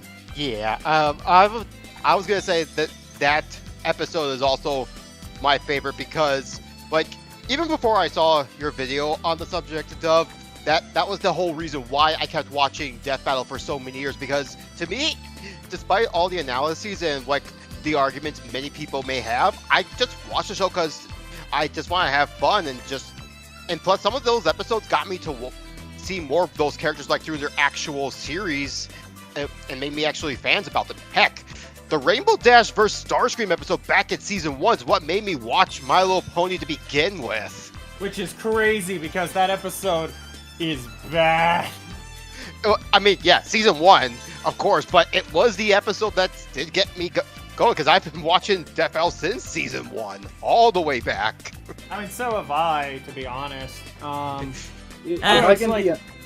Sorry, I wanted to answer Portal Master's question while it was still here because I do admittedly have an answer myself. I say as a more casual fan of the show, whereas Dove watches like all the episodes and talks about it like it's literature. I talk about everything like it's literature. It's the only way I know how to operate. You know what? I can kind of relate to that. So, but my favorite episode, so personally, is Clive versus Dante, which is crazy because when that matchup was announced, I thought it was a really dumb idea. But Clive Rossfield kind of holds his own. The fight animation's really good. I think both actors do a good job sounding like the characters should. And also, I already like Dante as a character, and FF16 is probably in my top 4 favorite Final Fantasies, so I was going to like that episode. And I am a huge 16 defender, despite what many fans would say, because it was my game of the year for 2023, and it's still in my top 5 Final Fantasies of all time. See, unfortunately, I can't call it my game of the year of 2023 because, unfortunately, every game that came out of 2023 had to be second place. I'm sorry. Ain't nobody beating Hi-Fi Rush. I'm sorry. That ain't happening, Doc.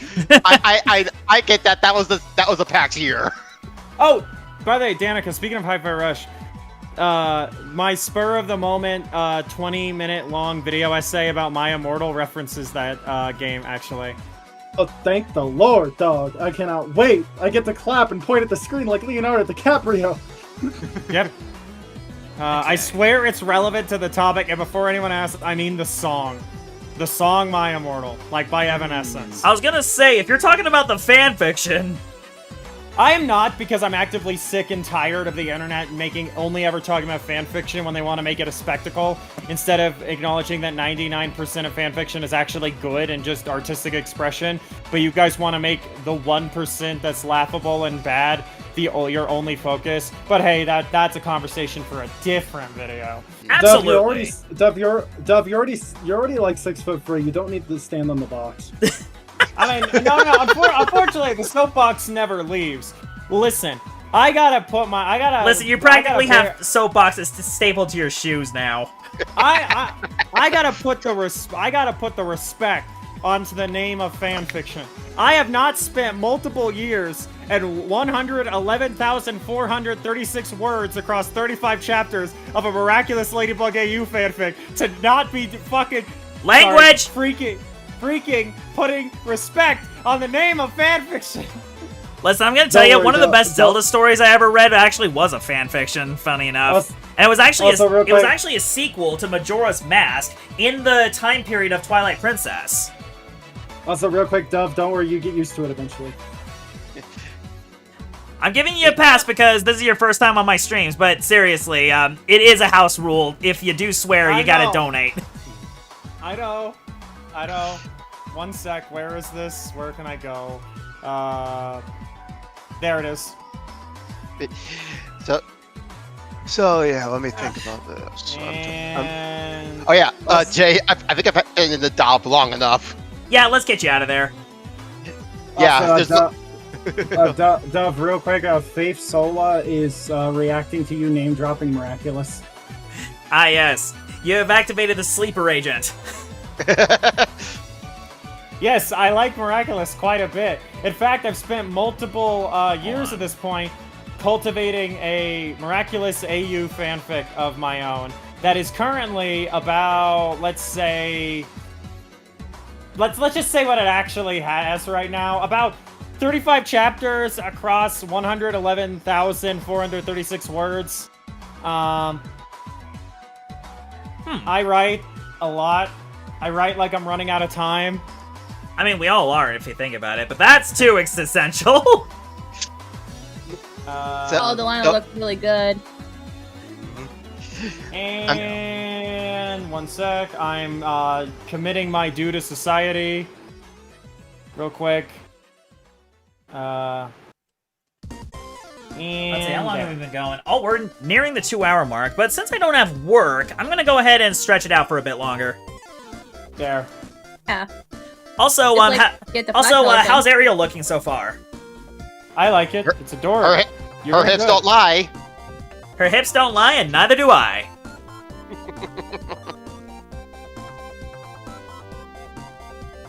But yeah. Anyway, there. I've donated what I like to consider a sizable amount. Where'd you donate? Ko-fi specifically, because it's the one that of the two down there I use. Okay, let me just go ahead and check my Ko-fi real quick. Is it Ko-fi? Ko-fi? I just call it Ko-fi. Okay. Or I call coffee, it whatever. Ko-fi. I call it Ko-fi. Oh, appreciate the follow there, by the way. Oh, that's perfect. Thank you. Yeah. I'm gonna go broke in this place. At least you can afford to go broke. What does that even mean? You I don't think anybody can afford to go broke. You get like consistently paid, Dub. I'm sorry. Danica, shut up! Wow. Sibling shenanigans, y'all.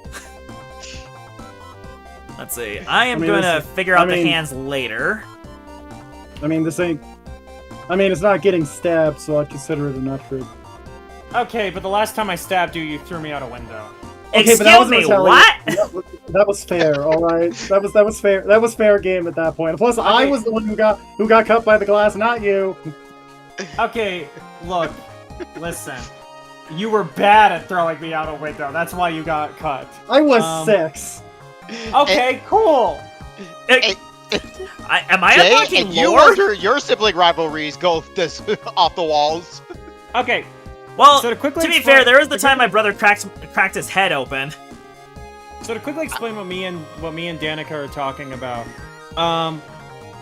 when we were 6, I don't remember the build up to why this happened, but somehow we got to a point where I stabbed Danica with a knife, and Danica's response, again, we're both 6 at this point, was to throw me out a closed window like a Garfield panel. In fairness, me and Dove have significantly gotten better at managing our arguments since then. Yeah, I was gonna say bodily harm each other. Yeah, I consider that an upgrade. I won't lie to you, dog. Also, hey, Clock. Hey, Clock. Oh my goodness, you're at the weirdest. Oh my goodness, you're stuck behind the 2 siblings. Hold on, let me move you real quick. Also, in fairness, Dove, I don't better, want to get between a sibling quarrel. It's better the violent era happens when we were like children, because I swear children are like weirdly indestructible somehow. Like, it's true. It's like, yeah, but like honestly, if we fought now, it would just be like, my sincerest apologies, Danica. I was so eager to see you, I couldn't concentrate on preparations for the bash. I see what you said there. And it's like, bless You know, this me is the with lamest the party. leaf of Above the the tree. tree, on it, I see the freedom reigns. I love being in the dark. Can somebody hand me a flashlight? The joke is Devil May Cry Free Special Edition. Foolishness. Foolishness, Jason. Foolishness. Are you ready? Might controls everything. And without strength, you cannot protect anything, let alone yourself. You guys totally wrecked my shop. Not even named it yet. Okay, how are we So feeling I got- about these boots here? Oh, nice. Very nice. I thought Very to add good the studs because, Shiny. you know, it just felt right. stuff. It does feel right.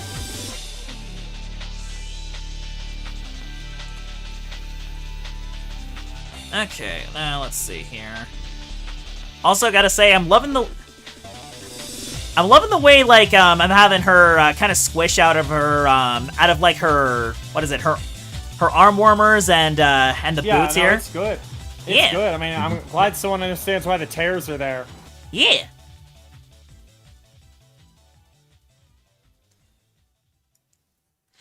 I get the feeling that the Ariel as a character is somebody who radiates confidence in her size. I mean, she's just the ray of sunshine. She's like the most delightful person of the four. You know what? On a semi-related note, let me introduce you to my character Ruby. Yeah, good call. Good call. Hang on. Speaking of rays of sunshine, here she is, Aw. with her little sister, Holly. How The about Goku. The Goku image. Yeah, the eye Yes, catcher because- for- Yes, because I am shameless in my fan tributes. Makes sense. Yep, Fair enough. Who could have seen that coming?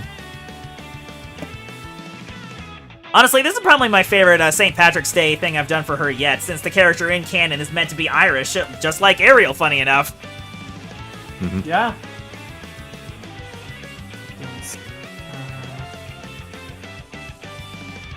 Man, if I had time, I'd love to draw these two in the same picture. That'd be fun. So much fun. Which reminds me, you gotta tell me more about your storytelling, Dove. In what context? As in I want to talk shop as a fellow writer. Yeah, fair enough. What about specifically? I don't know, like I want to get to know your characters, like what kind of stories they have. Well, I have a bunch of stories across multiple genres. Like, Ariel to start here. Ariel is a character from Fourth Wave, a post-emo exodus, as its full title is, which is my horror story. If you go back and look at the other main four Fourth Wave characters, Harris, Ryan, and Kurt, Kurt is the main character, and his specific thing is at the start of the story, he dies, and then wakes up randomly, no memory of how he's not dead, and suddenly he's like a body horror flesh monster with like body horror flesh monster powers. But basically his powers come from these creatures that exist within the context of the Fourth Wave story that are basically manifestations of human fear turned into species of monsters. Like different fears become a different like subsect of monster species. And Kurt died from and then became a fear of flesh monster specifically. So as a direct result, Kurt can manipulate his body to become like disgusting, gory flesh like stuff. He usually uses it just to make like grotesque swords out of his arms and like sharp tentacles out of flesh. It's very gross. Okay. Most of my stories, as we've discussed when I've told you about my superhero story, The Vulnerables, are kind of leaning a little more towards the dark, let's say. I'm a very let's do some screwed up stuff type of writer, typically. Yeah, that makes sense. I like exploring taboo, I like exploring the macabre. The Vulnerables is the project of mine that's gotten the most off the ground because it's actually getting published properly at this point. And as a superhero comic, the way I've always described the Vulnerables is walking the tightrope between My Hero Academia and The Boys. Makes sense, Constantly. yeah. And I specifically mean the comic, not the terrible TV show The Boys. I mean the comic The Boys, the good one. I got you. But, yeah, I could write a whole Oh, fucking... Clockwork, I didn't Sorry, see you there. Donating again, 1 second. You'll get used to it. You'll get used to it. I could write a whole, mother-flipping book about, how much I like Garth Ennis's The Boys comic, and how I think it's deeply misunderstood by people who talk about it but have never read it. I mean, but Dove, that's like everything people talk about but never actually engage with. I know. It's true.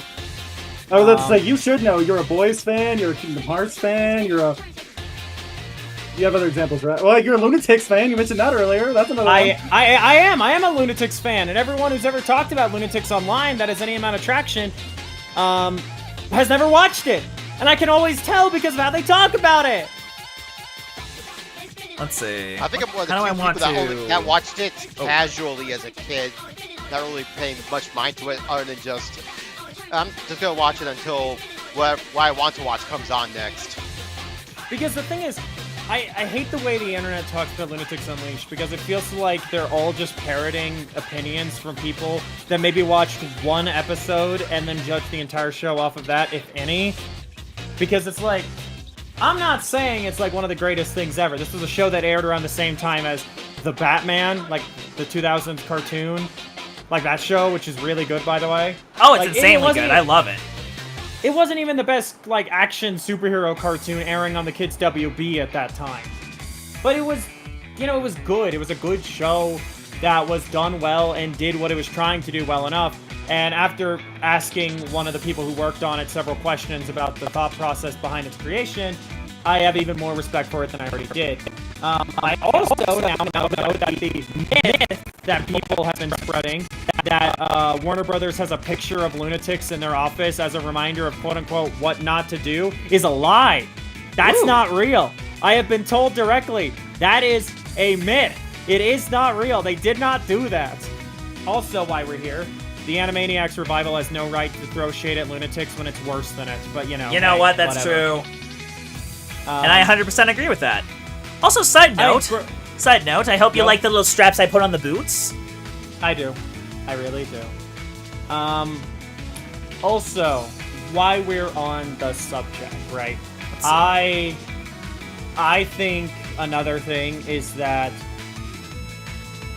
I think I'm just like kind of at this point where I'm sorta kind of tired of the endless Ouroboros that is online discussion about certain topics. Or a Boris, like Albert Wesker, like Resident Evil? Sure, Danica. Sure. Whatever. See, when I think of the 7 minutes. Ouroboros, I actually think of a different game. And that game is Inscription. You should play Inscription. It's a very good game. One moment. Steam store. Especially since one of the main antagonists in that game is an old Russian creature called a Leshy. Is Inscription spelled with a Y real quick? Yes, Just asking. it is spelled with a Y. Oh. Okay, I see it. Okay, thank Yep, you. if you for see an letting old me man know. with a tree-like face, then you found it. I have. Yes, Old Man That's Leshy is in it, and I love that guy. Oh, I like card games. I play Magic the Gathering. That's why I don't have money. Yeah, don't play the Well, audio honestly, again. if you like card games, then you will love the whole setup of that. I will play the audio again. 1 sec.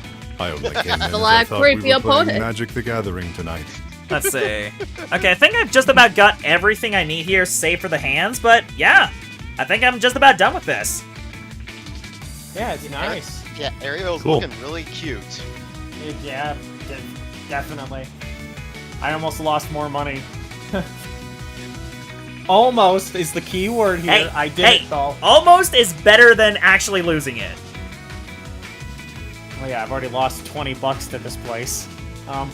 Well, hopefully that will cover you for the next couple of slip-ups.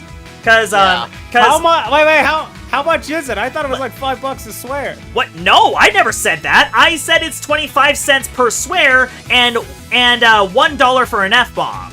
So, like I said, you're covered for a while. Okay. Good job, Dub. Good job. Whoops. But hey, I appreciate the donations regardless. I was At the gonna very say, least, in you my got yourself- defense, Danica and everyone else here, I'm probably gonna screw it up again. Yeah, No, so probably. at the very least, like I said, you're covered for a while. If it's any consolation, Dub, that is where you've always been wrong about me. I don't know any of this. That is where you have always been wrong about me, Lex. I swear just as much as anybody. I get mad, I slip up, I say naughty words, but every day I wake up and I try to clean my mouth out with soap the best I can. Wait, am I Lex in this situation? Yeah, But I am there, and I'm broke. I'll say I'm also broke. In Dub's defense, you do kind of look like the My Adventure Swift version of Lex. So. I did see that edit. Yeah, I saw that edit you made. It was very funny. I can't unsee that. Listen, there are two villain designs in that show that just look like Tox and Key. Like I swear, everyone's gonna show up in there at some point design-wise. Like, it's gonna be nuts, I promise. Okay, Tablet's telling me to get up and stretch. Okay, I'm gonna take this time to hop off. I'm gonna do a couple things on my end, but thanks for letting me hang out and actually talking to you all as well. Of course. And actually, Danica, since you're here, I'm actually gonna get What? started Yeah. on your attack as well. Huh. Dope. Cool. Awesome. All right, so I'll catch you all later. Y'all have a good night. See ya. Later, dude. Okay, and then we'll just hide that. And let's get your reference up. I was AFK for a moment, so I didn't know that Dead was here. Hey, Clockwork. Hey, Maddie. How's it going? Hey, Okay, good. Just let's see. What was I doing gonna my do own again? little Oh heart yeah. attack. Hey, weird question, and I need to say a word, but this is a question for Jason entirely on the subject of a specific word's rules in regards to being a swear word. Okay. Do we count the word hell? Like, when referring to the place specifically? When referring to the place, no, we do not count it. If we're talking about hell the place, then that's safe. But if you're using it as an expletive, then it counts. Yeah, the only time I'd ever use it as an expletive is, like, right after a certain other word that cost me $1, so I'm probably not saying that one phrase here at all. Because that's 2 payments back to back. But yeah, I'm glad that you asked me for that clarification. And that's actually something Well, I had yeah. to explain to Danica a little while back. Well, see, my thing is, I have a thought process about this myself, and I wasn't sure how much you agreed with me on it, so I had to ask, because most people are weird about it. They either see it entirely as one, or they don't see it as one at all because of the place. And my mindset about it is, I don't know, man, it's in the Bible. It is in the Bible, and that's honestly the like I said, that is the whole conclusion that I've drawn after long thought and prayer. So in terms of discussion, it's okay to refer to the word hell when you're talking about the place, but as an expletive, nada. Excellent. As a result, I will be able to name this song in total because its title is in reference to the place and not an expletive, so I can do that. So, a thought I've had in my head, and it's Kingdom Hearts related because of course it is that the song See You in Hell by Papa Roach is very Vanitas and Ventus coded, despite the fact that it was written for Dante and Virgil. I think that's funny. So Chibi, that would also count as a curse. Ooh. Yeah, see, so I just... Granted, I'm fine with that on the basis that, one, I'm not British. So, yeah, that's I don't true. say that. I don't say that as an expletive nearly as often. And second, respectfully, I'm not talking about bathroom facilities and actions in any calls, by and large. This isn't animated James Hour, thank you. You can't just say that! Let's see. What was I gonna do? Wait a minute, I have an idea.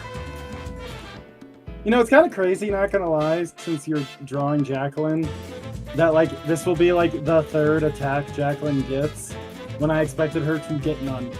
I think that's Hey, you know what? That's already a good start, right? Oh, yeah. Hang I on. would have probably put Maiden on the character list as well, but I don't have, like, a proper reference image drawn of her yet. I still have the design sketch Taco did for me, and I would rather have the proper ref before I put Maiden on the art fight gallery. Okay, I think I So got that's why something. it's just that's why it's just Jacqueline and not also Maiden. Okay.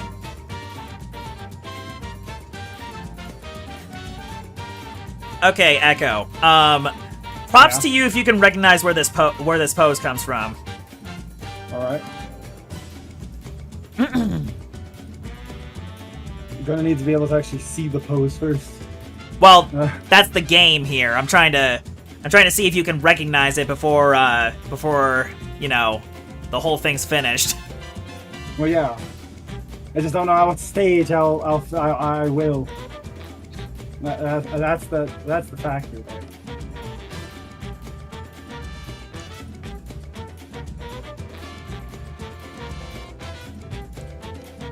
Oh yeah, it's Advent Children Cloud Smash pose. Wow, you got that very quickly. It's the Alta Cloud I typically use when I played him in Smash 4. Yeah.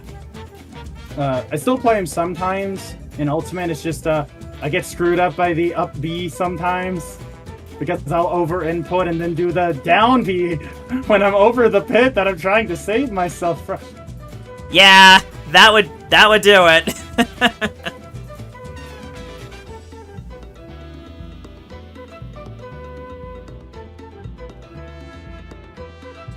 Let's see.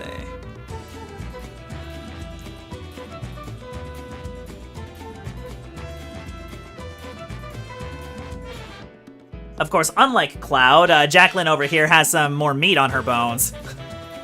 No, she was designed off the concept of being big, buff lizard warrior lady. Yeah? So earlier we got like that fluffy dough bread, and now we got the sirloin.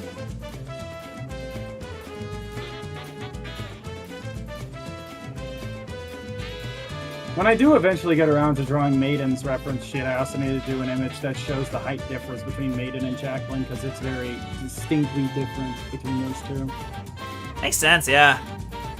Honestly, just in general, if you're gonna have like a production where the characters are gonna be appearing next to each other constantly, you need some kind of height chart. Yeah, I'm gonna have to. Oh yeah. Lord knows I'm gonna have to put that as. I'm gonna put time aside to make one of those for the curse blockers. If I hope to ever not be the only one animating these episodes after that pilot's done. Yep. Ah! Okay. Yeah, no, it's just the crushing weight of solo animating an entire hypothetical episode of television, dog. I thought it was like a bug that flew by or something. No, it's just me dealing with the crushing weight of a mid-talent.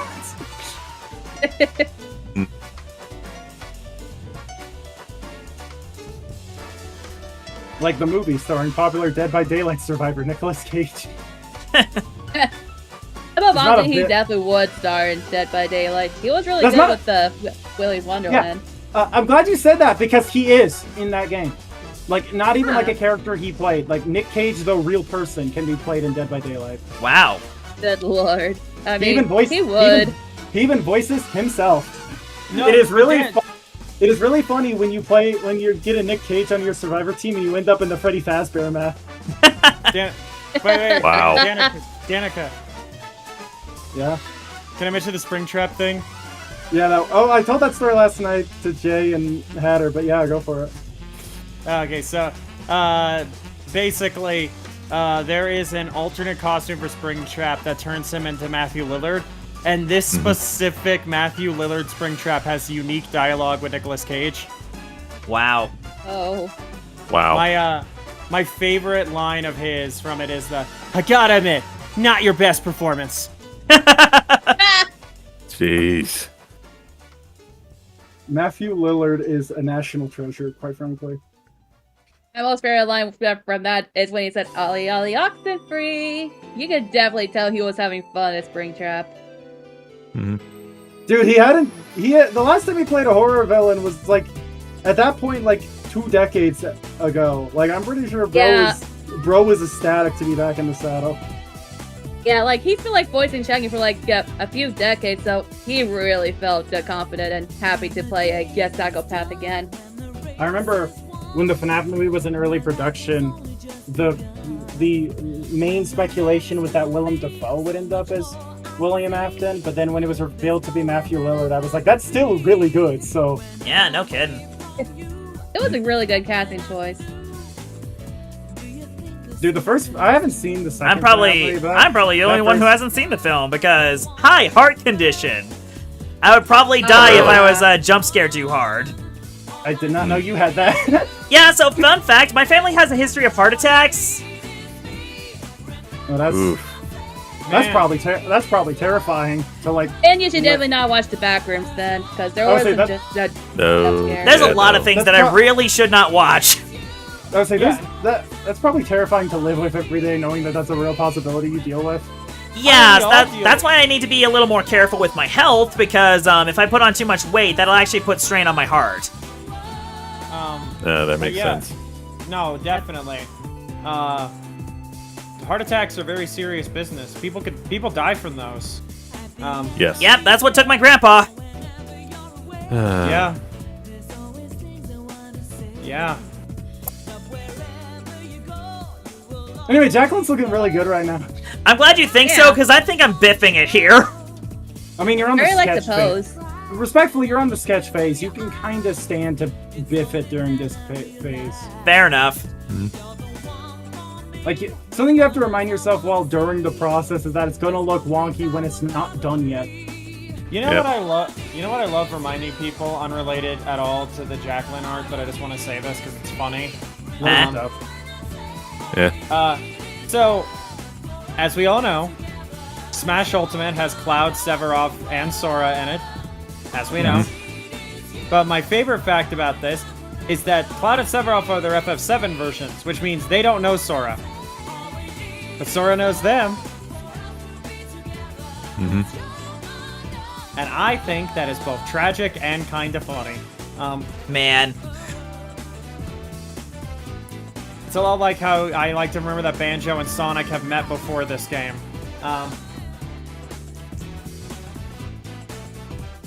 Because, you know. All-Stars Racing. Yeah, they have. Yeah. Funny Xbox 360 Banjo era. Remember that era, guys? I regrettably remember that era. Undeniably, the 360 version of Sega All-Stars Racing is probably the best way to play that game, because, like... Because your other alternatives are like the Team Fortress 2 cast, which is not a bad choice. And then you also got Wreck-It Ralph for some reason. No, you're thinking of the sequel. I'm talking about the first game. Oh, sorry. Because the 360 version of Sega All-Stars Racing, the first one, had Banjo and the ability to play as the 360 avatars. The PS3 version had nothing. And neither did... And the Wii had your Miis. Meanwhile, since Jay brought it up, I will talk about Transformed now. Transformed didn't have any console exclusivity characters outside of the TF2 cast only being on the PC port. Then we never got another Sega All-Stars, because then it became Team Sonic Racing, and then when they realized removing all the crossover stuff was the reason nobody liked it, they did Crossworlds, which is a Sonic racing game that has all the crossover stuff back in it. And it's still getting updates. We're about to get Evangelion characters. What is happening? I'm still reeling from the fact that we got like SpongeBob of all things. I'm SpongeBob. Which fun fact, one of Steve's voice actor friends actually cast me as SpongeBob for their parody video when like Arlie from RL. Yeah, RL. yeah, her. Yeah, her. Basically, they cast me as SpongeBob for their parody involving Arl getting brought into Crossworlds. I remember Dove, one Momocon year roped me and roped me in a group and like a small group of our mutual friends into a Nicktoons Unite group cosplay. Dove, you remember that, right? Yeah, I was there. Yeah, I was just saying, you remember that, right? Because like you had us film the car skit. Yeah, it was hilarious. It was pretty funny. Yeah, because I'm flipping hilarious. I did find it immensely amusing that like you did the whole thing with because you were the group's like Timmy Turner, and you did the thing with the shoelaces. Like I thought that was clever.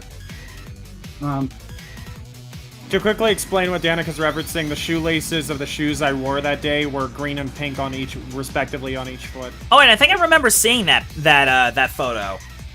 Yeah, I was pretty. Yeah, we all took a big group photo and stuff together as well. So you know, I only remember that day because you roped me into being the group's Danny Phantom because that was the only show in that in the Nicktoons Unite crew that I gave any amounts of care for. But also probably because Leroy already had the SpongeBob fit, and your husband was going to be Jimmy Neutron from the get-go. Yeah, that was always going to be the case. You kind of had no choice. Well, yeah, no, but I'm okay with the choice I got because I like Danny Phantom the most out of the 4 shows, so it's fine. Yeah, I wasn't really a Nicktoons kid growing up. The only one I really watched was Jimmy Neutron. I was like, you wanted to have been. What does that even mean in this context? Like, I don't know. Yeah, like, Dove, dead curious. What do you mean by that? Dove, come on, you like Nickelodeon people, like Nickelodeon kids have like a vibe to them that Jason doesn't have. You know what I mean, right? Come on. Well, yeah, Jason got Disney Channel energy. Don't get me wrong, but like, how did you even know that? Because you have Disney Channel energy. What did I just say? What did Dove just said it? How is Disney Channel energy even a quantifiable thing? Okay, I'm curious. How would you describe Disney Channel energy? Just lay it on me. Yeah, Dove, how would you describe that? Give me 1 sec. I'm beating Bubble Buddy's slide time. Oh, are you playing BFBB in the call? Yep, for the last couple minutes. Bruh. And I'm playing the good version and not the terrible remake. I was like, Dove, you cannot just be... I felt like Iron Man saying that about Dove. Like the whole... That dude is playing Galaga. It's like, that girl is playing Battle for Bikini Bottom. Like I'm pointing at Dove like Iron Man did. Oh man, that scene to this day is still iconic. You know, that wasn't in the script. Downey Jr. just said that. They had to edit. They had to like the extra who did that had to act in the moment, and then they in post added the Galaga screen. Like Downey Jr. just did that naturally. Sometimes I think about the fact that Robert Downey Jr. inadvertently redefined how people characterize and perform Tony Stark to this day. Like, Josh Keaton's Tony Stark is just him doing an RDJ impression. Yeah. Yep. A pretty good one, I won't lie. But, like, I think Josh Keaton has been Iron Man more than he's been Spider-Man at this point, though it might be equal now that he's playing Spider-Man again. Sometimes he plays both of them. Oh, yeah, especially in the Marvel ToadCon. And Cosmic Invasion. He's both of them in that, too. Mm-hmm. Which is really nice. It's nice to hear Josh Keaton as Spider-Man again.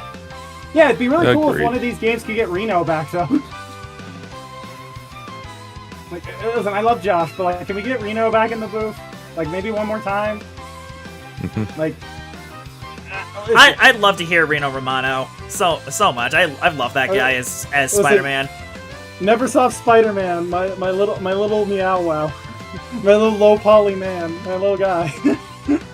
Okay. Dove, do you have the soundbite from Neversoft Spider-Man on you? Yes, I do. 1 sec. I have to stop wasting time. Thank you. Man. You have no idea how much nostalgia it sparks for me to just hear it again. Yep. My favorite Spider-Man. Matt Dyna, what do you mean webs my art? If you're trying to make a pun, like, puns are context sensitive. You gotta put a little bit more care into that.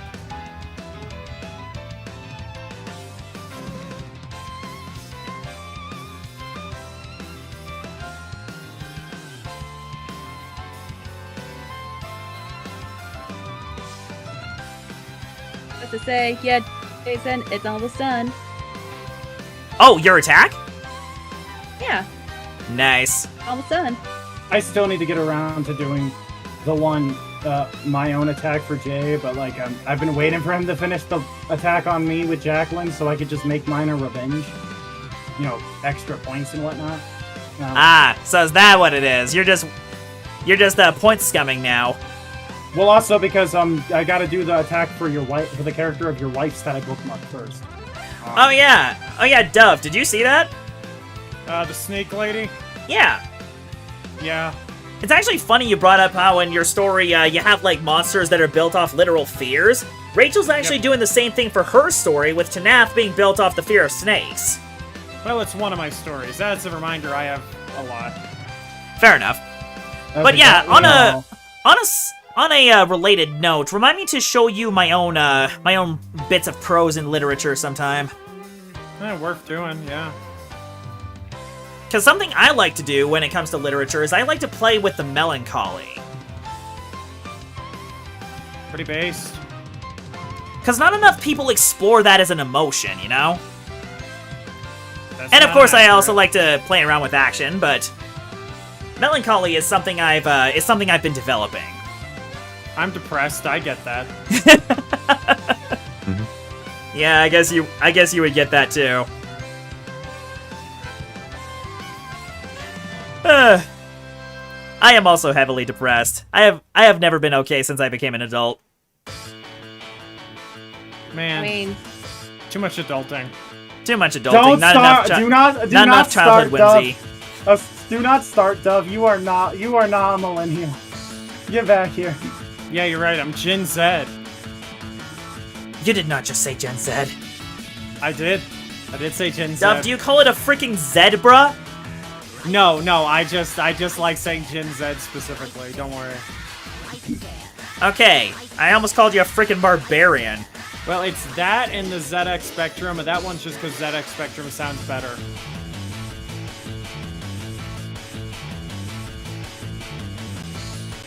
Like vocally. I mean, yeah, no, you got a point. Can't argue with that one. No, you really can't. But that's also because I'm not British and I don't care enough about the ZX Spectrum to argue that. That's also true. You don't. You really don't care. I'm over here in the what the digital circus sensor noise is a kilometer. You know, I've actually been turning the word gloink into an expletive. What the gloink is a kilometer? What the shock, Parker? I get that reference. Get the gloink! You know, the more I draw Jacqueline here, the more I think this could be like how I end up drawing Susie or something. oh yeah. Fun fact, I initially designed Jacqueline because I really liked Susie, and I was like, I want to have my own big warrior lizard lady. You know what? Honestly, based, But also, it's definitely you, because you're the type to wear your influences on your sleeve. I mean, yeah. You looks over at all my work. Yeah. No. Yeah. I mean, just for how long I've known you.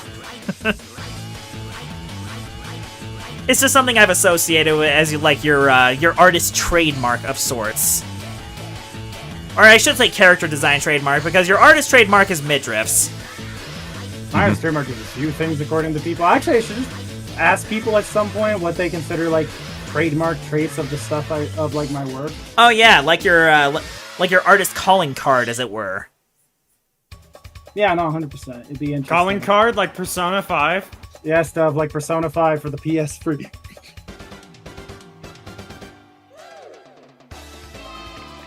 Do you remember that, Dove? They put Persona 5 on the PS3.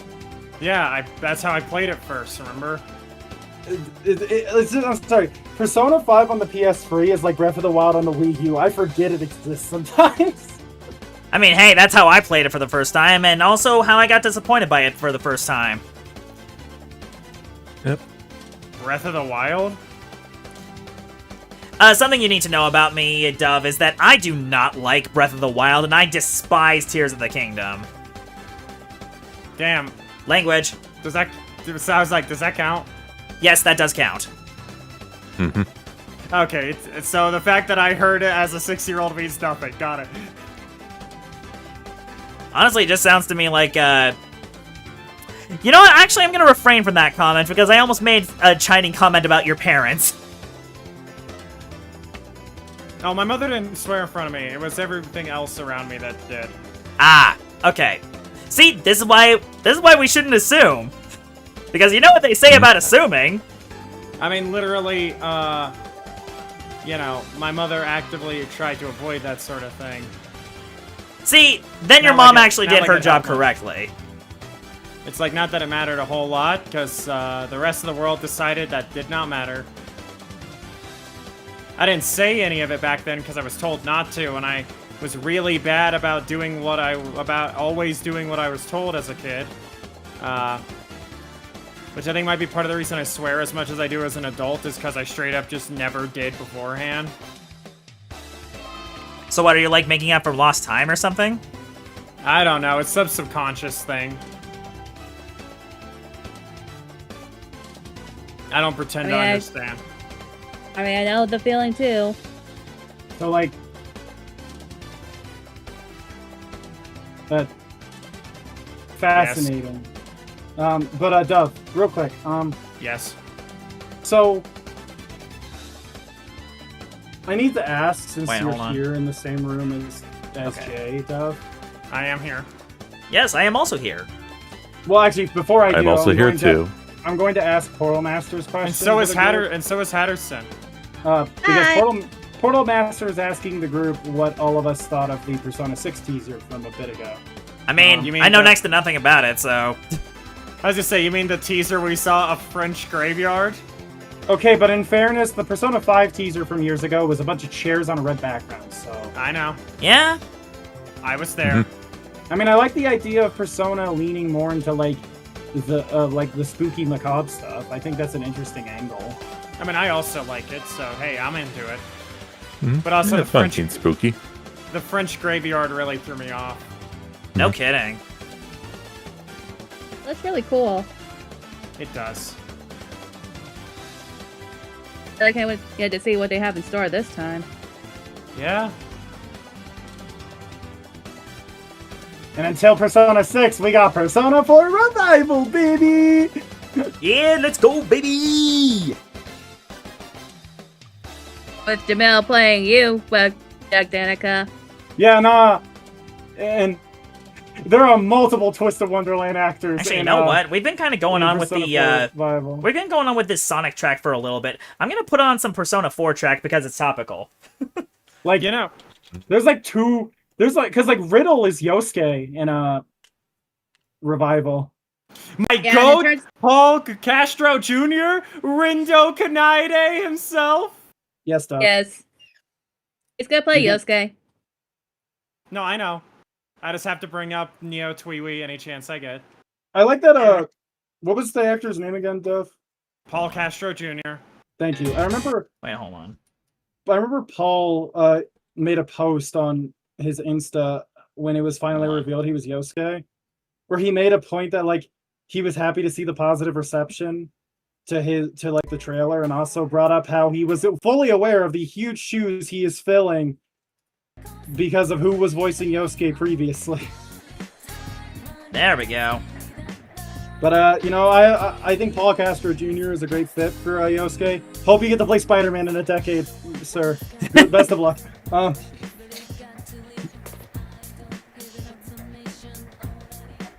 Also, I heard that the one playing Rize is the same singer of the Smash Ultimate theme song. Yeah, Abby Trott is Rise Fujikawa in the remake. We learned that recently. Ooh. Yeah. In which my reaction was, Magic Marvel Rivals? We got Legend in the mix. Also, Like- don't forget, she's also Miss Ayase from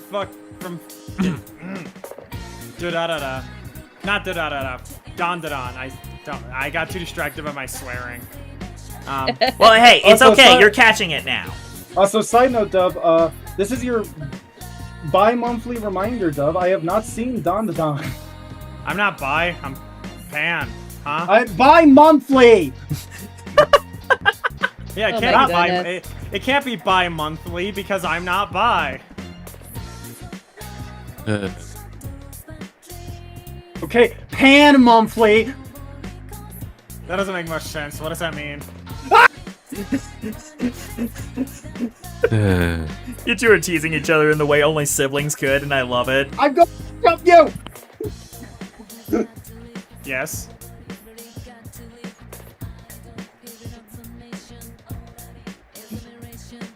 Go on. I just said I'm going to jump you. You could try. In my experience, I won all our fights when we were kids. So you know. Actually, I'm curious. Between the two of you, who's the older? Looks at Jason. Looks at Danica. Me. Anyway, sorry, Danica. That doesn't count for It one. absolutely counts, and we're leaving it at that. No, we're not. Like we were born the same day. Oh, you're twins. Yeah. I didn't realize that. Yeah. It does explain a lot. It explains nothing because we're literally just siblings, and it changes nothing. Yeah, I think it's best that we leave it there. Okay. There we Thanks go. up, moving right along. Moving right along. But no, Dub, a minute doesn't make you older. I mean, kind of does. Do not validate her. Listen, I'm just saying if Mario's the older twin, then so can Dove.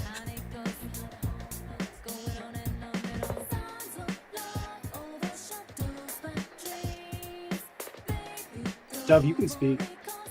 I don't feel like it right now. Give me a sec. Oh, okay. I didn't say anything Awkward. stupid, did I? No, I you think- didn't. I think Clock did. Oh, Oops. I think what Clock said implied something that hurt Dub's feelings. Oh. hold on. Wait, what? I don't like being compared to Danica. Oh, Oh. Like, it actively makes me want to rip out my own throat. Oh, Okay. okay. It's okay. He doesn't know. He doesn't know. Yeah, trust I mean, me, it's he's- the first time I've heard it. I mean, he's still First meant I've heard it too.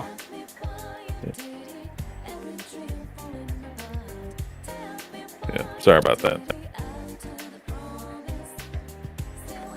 I appreciate the sentiment.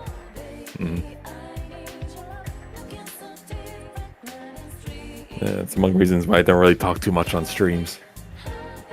It's It's fine. alright. I'll just be insecure about my voice for about a week. Don't worry. I mean, I say some stuff I didn't know about too. I mean, I certainly learned Sounds something like I new, would and I have. know not to do it in the future. Yeah. That's all that matters. This isn't really about knowing or not. But with all due respect, what Clock said didn't even imply, didn't give away anything. Bro, at most, bro said a vagity that could have meant 100 things. I'm not justifying it. It still bothered you. I'm just saying you're kind of acting with an absolute, an absolute that you don't really have. In fairness. So Okay, in the interest of keeping the peace, is everyone okay if we move on? Yes. Yep. That's what I was trying to do by not saying anything. Okay, but I want you to be actively involved. Yeah, when I feel better, I will. Okay, let's just calm down for a bit. I appreciate you saying that, Maddie, but it was not needed. It's already been said. Sorry. Also, nobody's not calm. I'm upset, that's it. I'm not freaking out on anyone. I just need a moment. That's all. Okay. Okay. Let's see. Which reminds me, I actually need to look at that trailer that you shared the other day where you where you edited that sign that you Narukami had up. Still need to see what the full context of that is, because I imagine it's great. Oh, and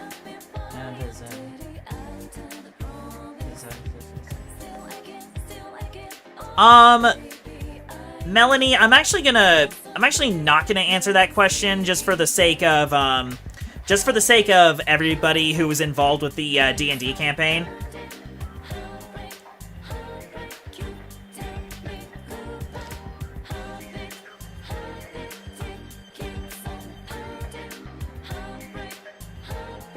Okay. Let's see, we're getting pretty close to having something that looks pretty passable here. Yeah, it looks really great. Honestly, I was worried about the snout at first, but this second pass at it looks really nice. Like I said, bro, you kind of need to recognize the sketch phase. Things are gonna look weird till it's closer to done. Oh yeah.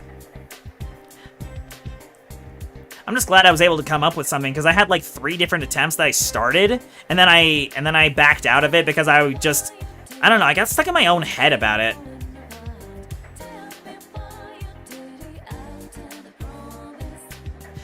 Because, I respect you as a fellow artist, and I want to be able to do your characters justice.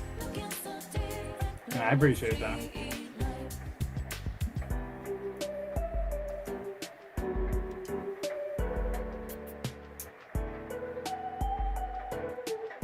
Okay.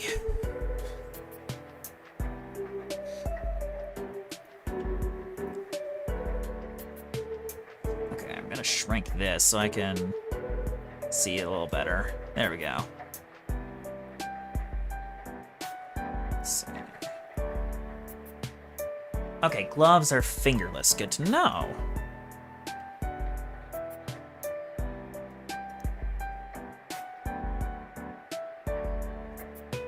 Nice.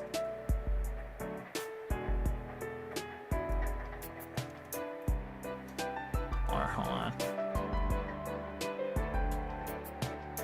Let's see. Okay.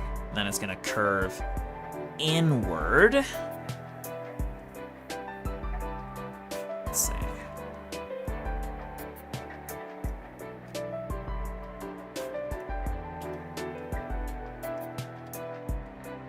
There we go.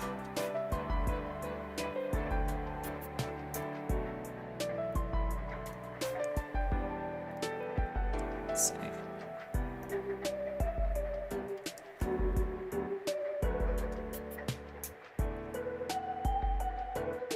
I love drawing swords, but they can be a pain to get right. Yep. Especially when they're drawn in perspective, like so. Yep. Well, all in all, I think I did okay, considering I didn't even trace over the image. Yeah, it looks really great.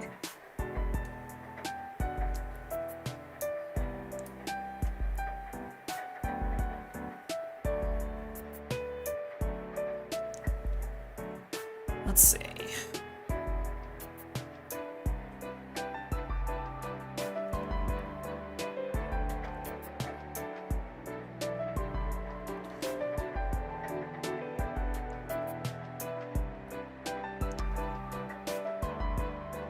How you doing, Chad? Are you getting tired?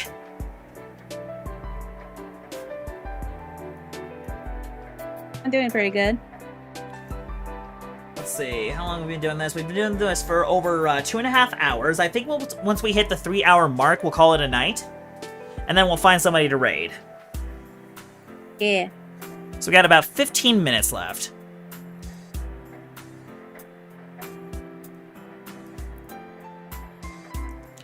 Let's see.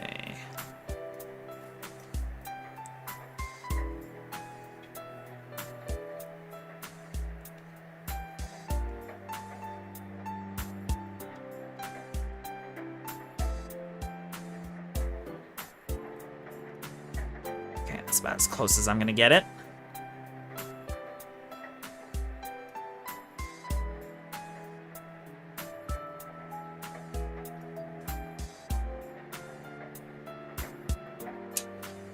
Okay, I'll work on that hand later. Let's see. Okay, legs are bare. Good to know.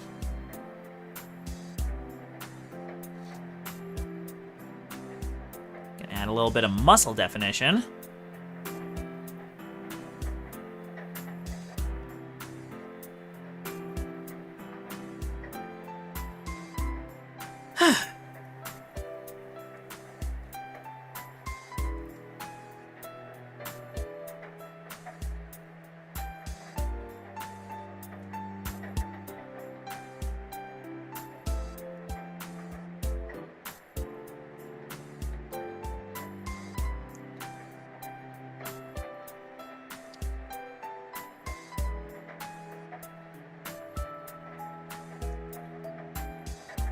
Ooh.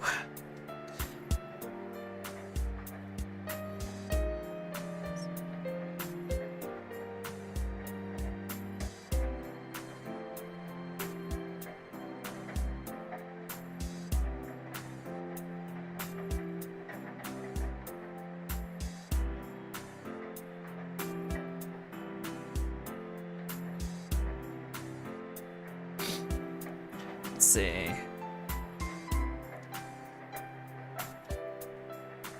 Man, I need to listen to Persona music more often when I'm working, because this is relaxing. Mm-hmm. I know I did it for a while, but then I just stopped.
I think there's a better way for me to do that that tail.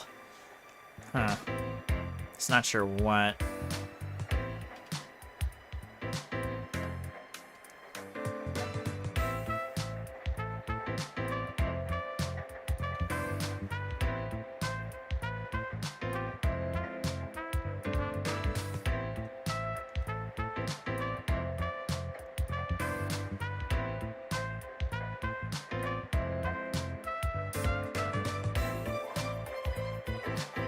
Yep.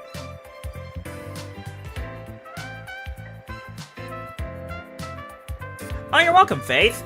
Like I said, I try to encourage anybody to get back into drawing if they can, because honestly, this is a skill that anyone can cultivate, really. You just gotta pick up the pencil. Just pick it up. Yeah. Okay. Alright, I've had my moment. Okay, you feeling better? A little. Enough to talk. Okay. Just want you to know that you're cared about here, okay? That was never put into question, but I appreciate that. I do mean that. I sound sarcastic, but I'm not trying to be. No, I kind of picked up that it's just a tone of voice sort of thing. Yeah. You kind of got that Also, resting sarcastic tone going on. I guess since the conversation happened, I would like to mention for the audience and for everyone on call, we're fraternal twins. Ah, got you. Okay. This is an important factor. Mainly because it's the more common type. Identical is actually uncommon, but it's for some reason the stereotype of twins for most people. Don't know why. Good to know. It is. That is fascinating. I actually didn't know it was less common. Only about 10% of twins are identical, like in general. Huh. Well, I learned something new today. You know, that actually makes the decision in DMC5 to give Virgil and Dante more like actually different head models make a lot more sense now. I actually have a strong feeling about that, which is that I don't like it, but that's only because that wasn't the case in DMC3. In DMC3, Dante and Virgil literally used the same base character model right down to the same head model. Retconning it in 5 to which they're fraternal when they were identical originally is crazy. And, you know, kind of continues the embodiment of DMC5 not caring really about the consistency of the visual identity of Devil May Cry beforehand, but hey. I mean, on the bright side, Dante and Virgil are arguably some of the best representation of fictional twins, in general. They are. There's maybe 5 good examples. Yeah, let's say Dante and Virgil, Poco and Alpico from Unbeatable, Dipper and Mabel from Gravity Falls. You know, a couple of my characters are actually sets of twins. I actually, for Agency and Magic, made one of my main protagonists a fraternal twin to his twin sister, and also with I have a couple of ninja twins who are identical, but actually take steps to make themselves look less identical. Yep, that'll happen. In fact, if you don't mind, I would love to share what they look like. Sure, go for it. I typically try to hide this specific fact regarding me and Danica's relationship because people get weird about it. I see. That is true. People do get weird about it, and I don't know why. It's really not something worth being weird about. It's one of those millions of things in life where it's completely normal, but then you tell a particular group of people about it, and they get weird all of a sudden. They don't know how to act with the function. Yeah, but Danica, the function. You don't. Shut up. Anyway, shut up. Don't make me laugh. I'm supposed to be upset right now. Fuck you. And I'm not letting you be. I know. I heard it after I said it. Sorry. Well, regardless, Dove, I'm not letting you be for starters. Have I caught up on the debt yet, or am I still good? You're still good for now. Okay. I've been keeping a mental tally.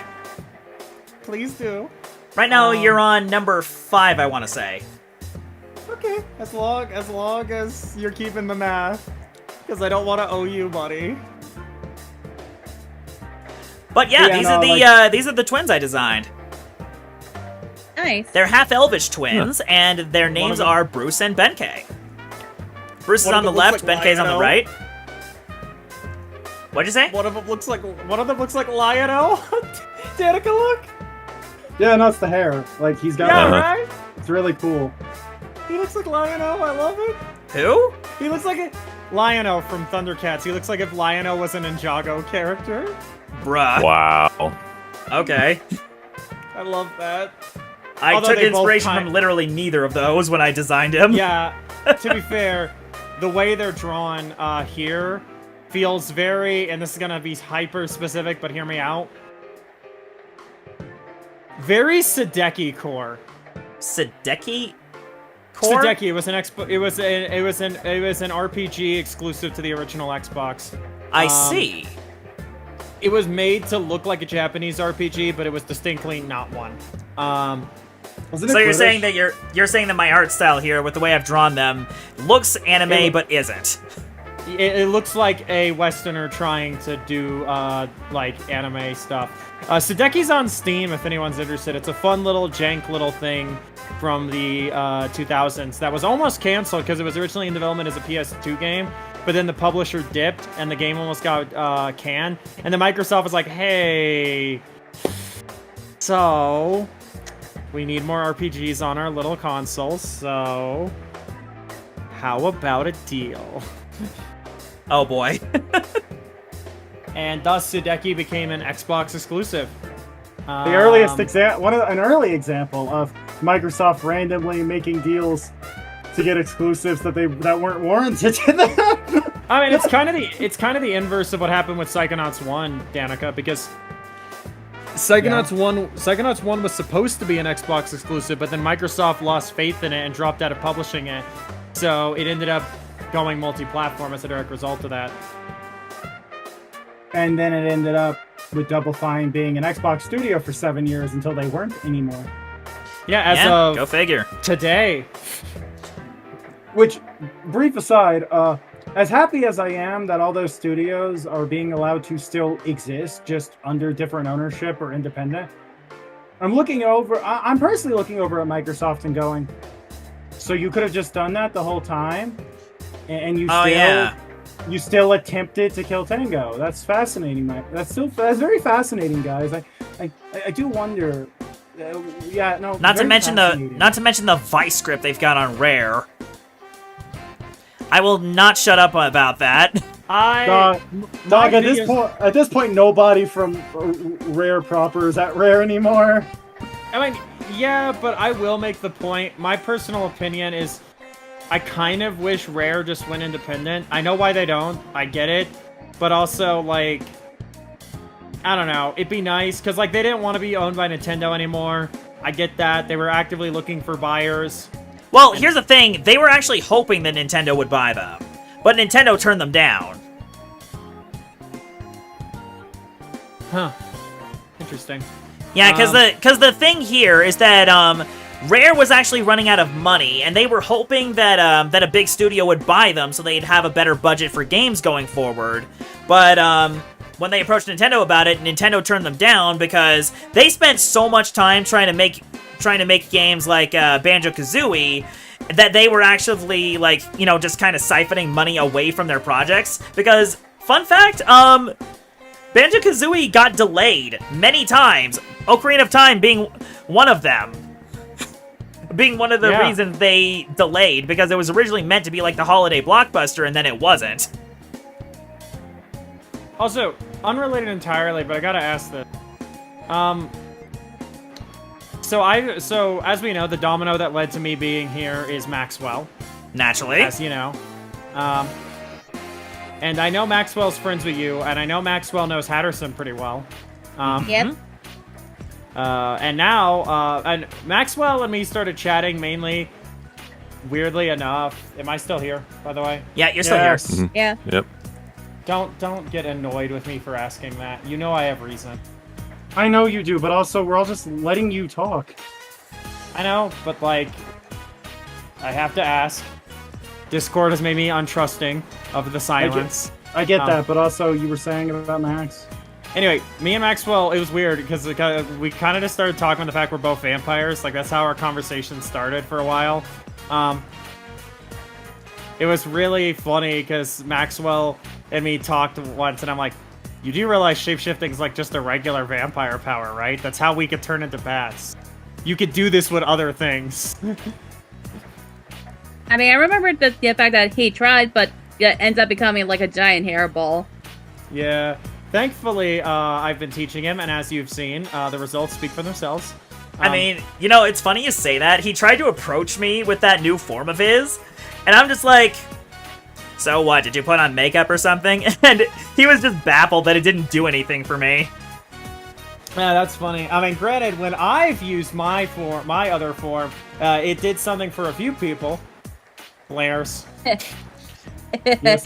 Yes, Dove, we're all very impressed by your ability to fluster Hatterson of all people. Yes, because because my mask form is the exact kind of guy that she likes, apparently, which is neat. Yeah, you learn. I can speak as someone who's known Hatterson long enough, and also shares one husbando with Hatterson. Or a couple. How many do we share in common? What? Hold on, no, wait. I mean, so far it's two. I thought it was just Leona. There's Moon. Right, Moon Security. I forget about that one being shared, dude. Although, funny you mentioned about the whole shape-shifting thing, that actually has something to do with the attack that that I'm doing for Maddie. Nice. Yeah. Because Maddie made the mistake of letting me know, as part of character lore, she has the ability to temporarily transform characters, and I've been playing around with something on my end as well. Fun. Look Oh, how wait. cute he is. Oh, so the magician thing is like a lore thing. It's not just a vibe. Yeah. Oh, it's more of a Mad Hatter thing, but with the Toon Flare, there's a lot of crazy stuff happens with the set pen I have. Basically, Dove, Hatterson is the embodiment of Toon Force in an insane form. Yep. Yeah, that's fair. I'm a witch vampire, so I have magic. I get it. But yeah, overall, I'm very excited to get this finished. I'm so excited for it too. Yeah, it's very nice. It is. I like that you've become a Scrimblow. Bing bing wahoo, you know? Yes. Yes, I've become a mascot platformer. Dude. So, dude, it's like I'm thinking about that stupid Dorkly video about Braid. I'm thinking, I don't know why that's what came to my mind. Danica, you know the one I'm talking What about, time right? is it? Oh, we just hit the 3-hour mark. Yep. Hey, by the way, reviewer's still streaming, by the way, right now. Just throwing that out there. Ooh, you know what? That's a good idea. That's a good idea. That is a good idea, Dove. That's a great idea. That's a fantastic idea. In fact, let's do just that. Say that again. Huh? I said that's a good idea. Guys, Dove. I got it. Dove is pointing out the fact you said fantastic. It's a Fanforstic reference. Oh. You're like, it's fantastic. I'm like, say that again. Now I get it. She's being silly goofy. You good, Clock? Because you sound tired. Yeah, it's a little past 11 on my end. Oh, geez. Well, we better wrap this up then. We're getting No worries. 20% cooler! Sorry. Shut up, Dove. Alright, well, in that case, the curtain closes once more at the Wordplay Theater. Thank you all so much for joining us, and especially thank you to Echo Spike and Mistress Dove for joining us on tonight's stream. I know it was a bit impromptu, but I still appreciate you being here regardless. Alright, just give me that roll, give me that stream roll for the future, so you don't gotta, like, drag me in. Yeah, I think I will do that. Let's see here. And I guess our raid message. Let's see, raid message. You know what? I'm gonna put the raid message as too many curses. Dove, that actually works really well because it's in reference not just to you being here and swearing too much, but me being here and creating curse blockers. What a horrible night for a curse. Jay thanked both for being here because he did the attacks of one of your characters, Ariel, and one of my characters, Jacqueline. It's like poetry. It rhymes. Yes, in fact, that's what I do. It's wordplay. Anyways, see you all next time, everybody. Take care. Night.